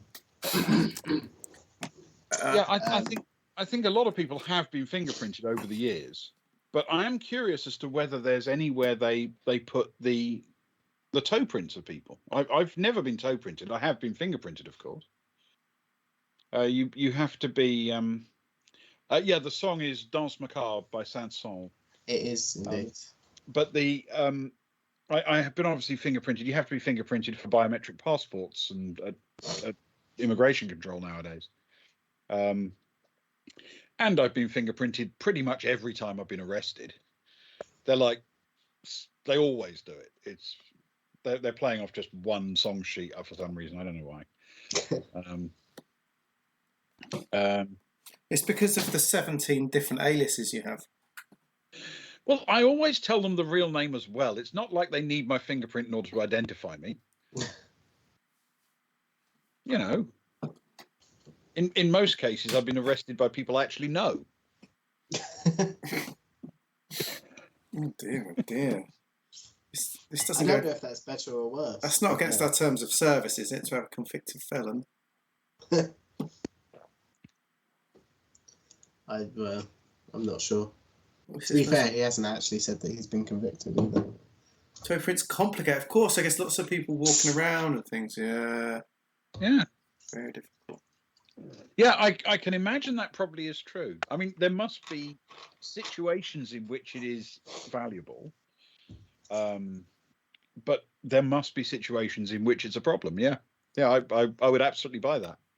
I'd be leaving toe prints everywhere over the summer. I've got bare feet at the minute. I get too hot. I try not to wear socks too much between about May and September. I've got a really vivid image of you now with bare feet. Bear's feet. Like the feet of a bear. Yeah. They're quite hairy. No feet on Twitch. It goes against terms of service. Well, only if I'm in a hot tub. Then I can show off my feet. They think can't it's also- literally it stop also- you showing your feet on Twitch, given that they allow people to cavort in hot Could tubs. I, if I got I a, think it relates to the amount of hair on the feet. could I get to a be fair. mixing bowl? Could I get a mixing bowl full of water and then just film me soothing my feet in water? That'd be nice. A couple of straws. and- People would be comforted. Ugh. I mean, I will say... They were drinking the foot water then. It's a bit too kinky for my life. No, blowing bubbles. So you've got a nice little foot spray. You can come over tomorrow. We'll do it. Just Yes, I bring your lungs. have a feeling, for all of our faults, we're unlikely to cross any pornographic boundaries with regard to Twitch. Well, it's still early. Still early in our run. True. You never know how desperate we'll get. Agnar's been up in the top corner most of the evening, topless. That. Well, it's true, but to be fair, he's playing volleyball, so, Yeah, it's nothing that you haven't seen in Top Gun. Yeah, exactly. He's very With a Top little Gun, bit of extra Top Gun body and hair. Baywatchy kind of vibe about him. Yeah. I like some Agnar. I like something like that. Definitely. Just seems happy, don't he? Yeah. Every time I see that or glance across, it reminds me of Teen Wolf. The werewolf playing basketball. He wishes he was still a teen wolf. Oh, yeah. Yeah, most definitely. Oh, yeah, those direwolf nipples. They're very close to that line. I'll be very careful about that picture. When we do get to 10,000 viewers regularly, you won't be seeing that picture of the nipples again, that's for sure. The movie or the show? I have to say, I don't think I've ever seen the show. So it is the movie, the Michael J. Fox film. Yeah. And I know they made a sequel, but I never saw that either. I only ever saw the original one. Teen Wolf 2, the 20s. Yeah, only they couldn't spell two, could they? It was TOO. How was it? They like doing that, some films. They like that play on the two somehow. Yeah, was it somebody else who was a Teen Wolf? It wasn't the same person. Yeah, What they were going for. I'm a bit triggered, I think, by lousy grammar. I'm going to guess who it is. Let's see if it is. I'm one of those people who complains when you see like signs outside a pub advertising what they're offering for lunch, and I walk past and refuse to eat there because based on the grammar of the way they've spelt it, I refuse to believe that their shepherd's pie is made of real shepherds. Yeah. Therefore, I won't eat there, if you see what I mean. Oh, my wife loves an apostrophe in the correct position. Oh, it's Jason Bateman was in Teen Wolf 2. Oh, there you go. I know that name. What do I know Jason Bateman from? A lot of things. The Breakup, Juno, Hancock, Up in the Air, Couples Retreat, Extract, The Switch, Horrible Bosses, The Gift, Office, Christmas Party, Zootopia, Game Night, Arrested Development, mostly. It was Michael Blue. It's a lot of Juno, things. certainly. I seem to remember. Yeah. Arrested Development. Juno's The first three series of Arrested Development are excellent. What wasn't he the very earnest potential adoptive father in? He's Juno? kind of the main guy. He's sort of the one who is trying to hold the family together as it's all going. Yeah. Yes. Right. Yeah, he was good in that. I like that. And I thought it was a very good film. Yeah. That was a very good film. ID Visions, is that a question for Ben specifically? How he feels about lasers? Is that like Is that apostrophe related? Or is that is like it? the small sports boat, the little yachts, the little laser class, or red dots? I mean, we're all fans of space lasers. Yeah, pew. obviously, especially in Traveller. Yes, but actual lasers, as in light amplification lasers, are spelt with an S. Yeah, it's the Z in it. So is the laser yacht spelt with a Z then? The dinghy. Find out. That is a good That's question. a very good question. Is it a valid Scrabble word? More importantly. Not if it's a proper noun, and if it's a trade name, it probably is. That's true. Oh no, it's an Weird it's thing an is- S. It's an S. Unfortunately, I'm afraid. Is it? It's one of the most popular dinghy classes. Wait for it. In history, according to Wikipedia. Someone wrote that who absolutely loves the laser class. One of the most popular dinghy Light classes. amplification. Fanboy Wikipedia. Yeah, light amplification by stimulated emission of radiation. So it should be an S. But yeah, I've actually sailed lasers. The dinghy. Not that I could remember if they were spelt with an S or a Z. You understand? But I have sailed them. Not particularly well. Probably better than any of the Baltic Star crew could. Well, yeah, but you understand you can actually win Olympic medals for sailing lasers. Yes. That's one of the classes. It's one of the classes. And I don't have any. So Olympic I medals. wasn't that good. Oh, Yeah. it's okay. And you're definitely right. Our divisions, everything in the 90s had a Z in it. Mostly, a lot of things. Boys to Men. Oh. No need for Is that immediately where you've been waiting years to bring up Boys to Men in a conversation, and now finally you've been able to? Ever since we started streaming, That's I've just been longing Boys to for the Men. day. No, it's not true. It's the first thing that came to mind. It's always the first thing that comes to your mind. Yeah. It's one of those things about hacker culture, isn't it? I swear. love a lot of things about hacker culture, but I'm not wild about the grammar and the spelling. Yeah. Oh, The the Boys Zs in and the the Hood. X's and the Yeah. those lower in the alphabet letters. Yeah. Yeah, but I mean, other people are allowed to interpret the language the way they want to as well. Yeah, and Boys in the Hood. Obviously, that's what I meant to say when I said Boys to Men. Thanks, I Divisions. Probably, yeah. Yeah, Yeah, we probably believe you. slip of the tongue. Probs with the Z. Oh, Probs believe you. Maybe Agnar should change both his S's to Z's to be more hip and down with the kids. I have the power. I can change the graphics. Agnar Arns and. That would actually really change the sound of that name, though. Wouldn't it? It would. Agnar Arns and Arns and. Yeah. Yeah, it would sound like someone had put their finger on the record as it was playing, you know. Yeah, it slowed it all Well, down. in fact, I think it's the same with all of the names. You know, Zariah. Zariah. would be very different. Kanzari. Yeah. Zami. Zami. Zami. Grez. Zami Zami Grez. Grez. Yeah. Zami Krez. Krez. Zami Krez. I know, she sounds like a kid's character in a bad live I will action drink kids to show. that. Yeah. Hmm. Stefan. Yeah. Stefan. Yeah. Stefan. Stefan. Now, Yes. now he looks kind of Russian. What's that Russian philosopher? What's that philosopher, the Eastern European philosopher you like, Ewan? His name looks like that. Zizek. Oh yeah. Definitely. Yeah. Change it to S's and it's a completely different name. Oh. Stefan Sod. Sparrow 71. See, we can I think ID Visions. turn it on anyone. ID Visions. That's the most 90s sounding name. That Yeah, one would work. that definitely ID works. Visions with a Z would be. It'd be a company that sold mini discs or something. You're absolutely right. You would not get away with Kneel Before Sod the way you would Kneel Before Zod. It is true. If they'd actually said, you know, he's General Sod, and he's really respected and powerful. It's like, no, he isn't.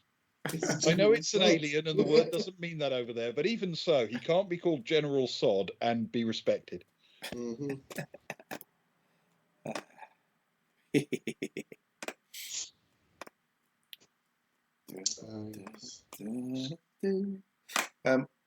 I'm getting a bit tired, unfortunately. Can we give ID Visions? No, let's roll the dice, see if ID Visions wins the dice. Let's do that. In fact, we need to roll the actual dice. So, ID Visions. A D10. Which die would you like me to roll? In fact, I'm going to take that out of your hands and roll my favourite, which is a D12. And we are then going to determine who wins. If it's a 1, ID Visions win. It's a 5. So ID Visions, Hey!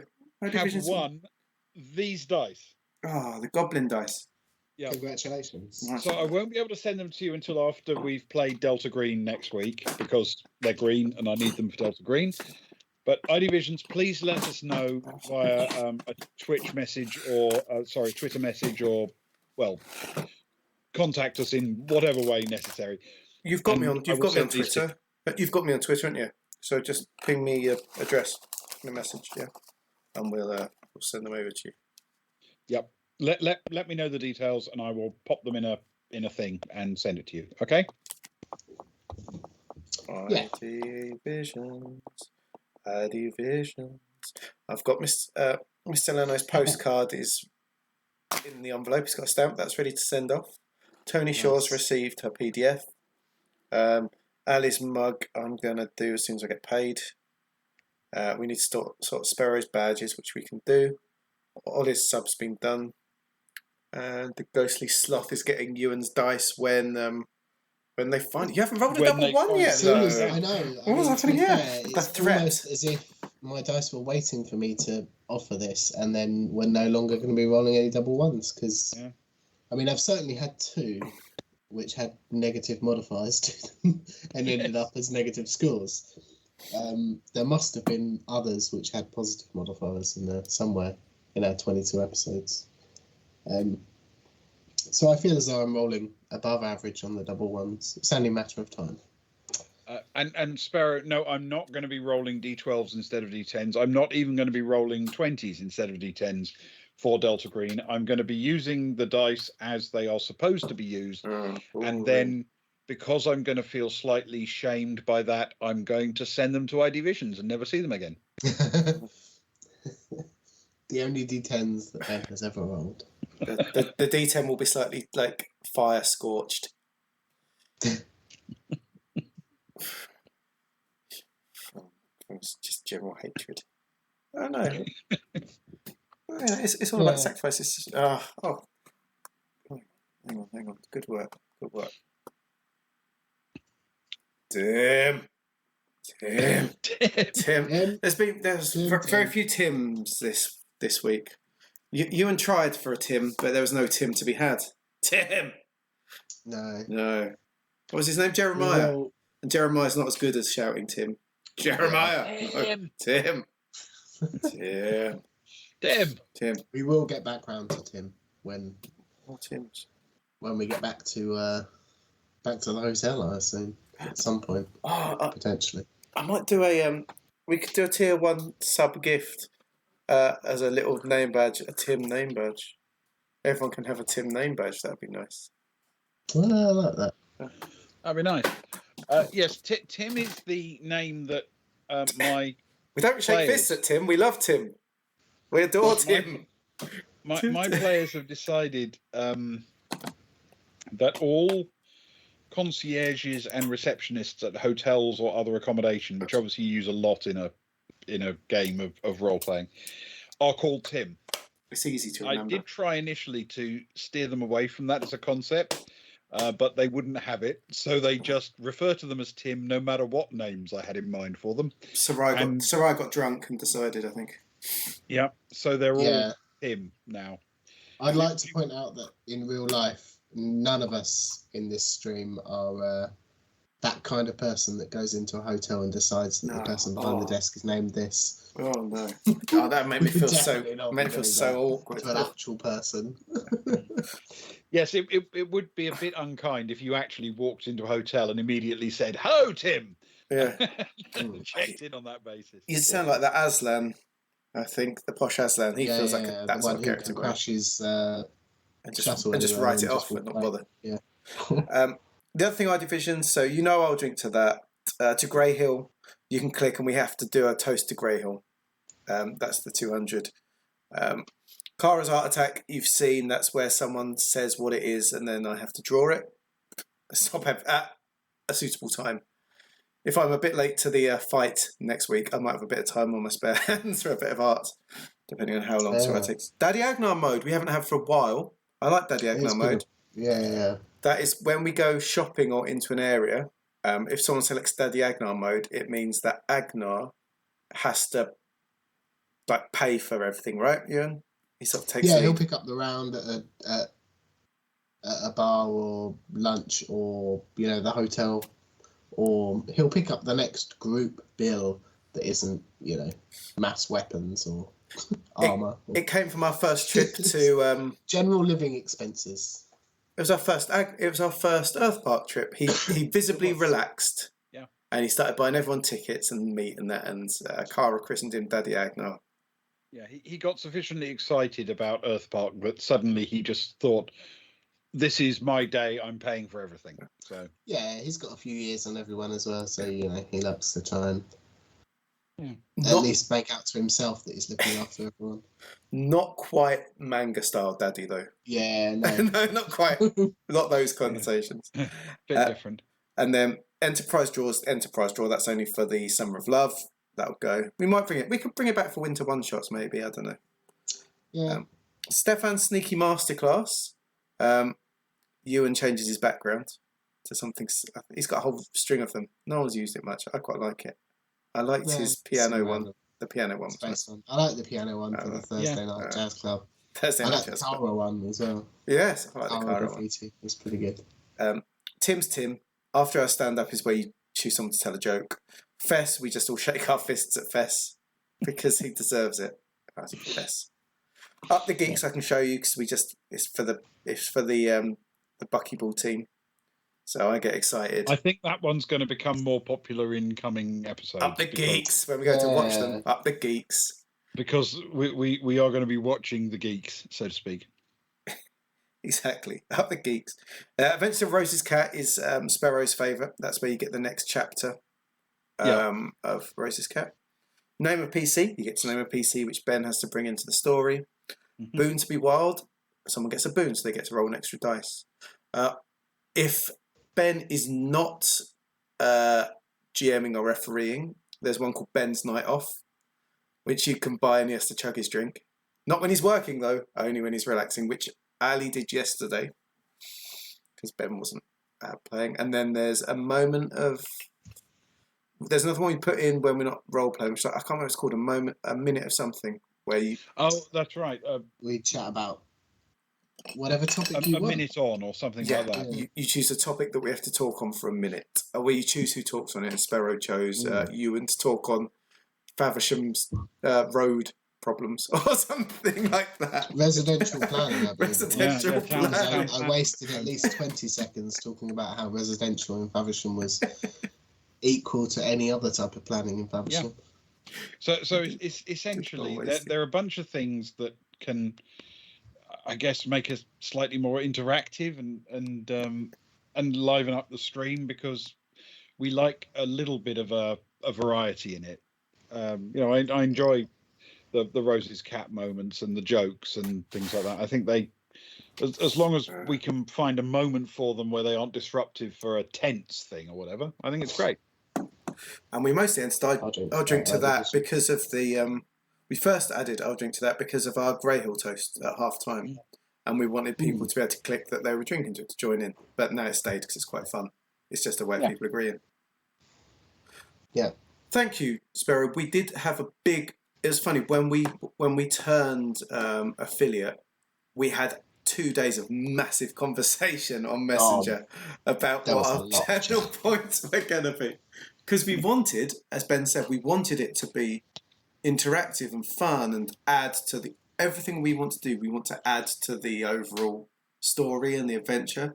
Like Ewan will always say, you guys are our crewmates. Your crew on the ship with us. You're part of Baltic Star. And everything we want is to be part of that. The Rose's Cat was a lovely chance for Ben to write extra story about... Because we haven't spoken to half of the crew for weeks because we've not been on the ship.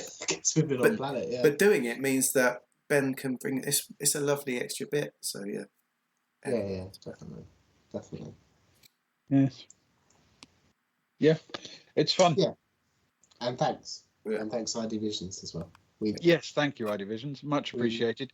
It'll be next week that I send you your dice. So just please let me know, or let us know rather, through the Twitter account where to send it. Sure. Yeah. Can I call it? I'm knackered. We were up late last night as well, schmoozing with Sparrow. It was about 2:20. Yeah, so it seems work reasonable. night. Thank you, everyone. It's been fun this evening, as always, and thank you so much for coming along.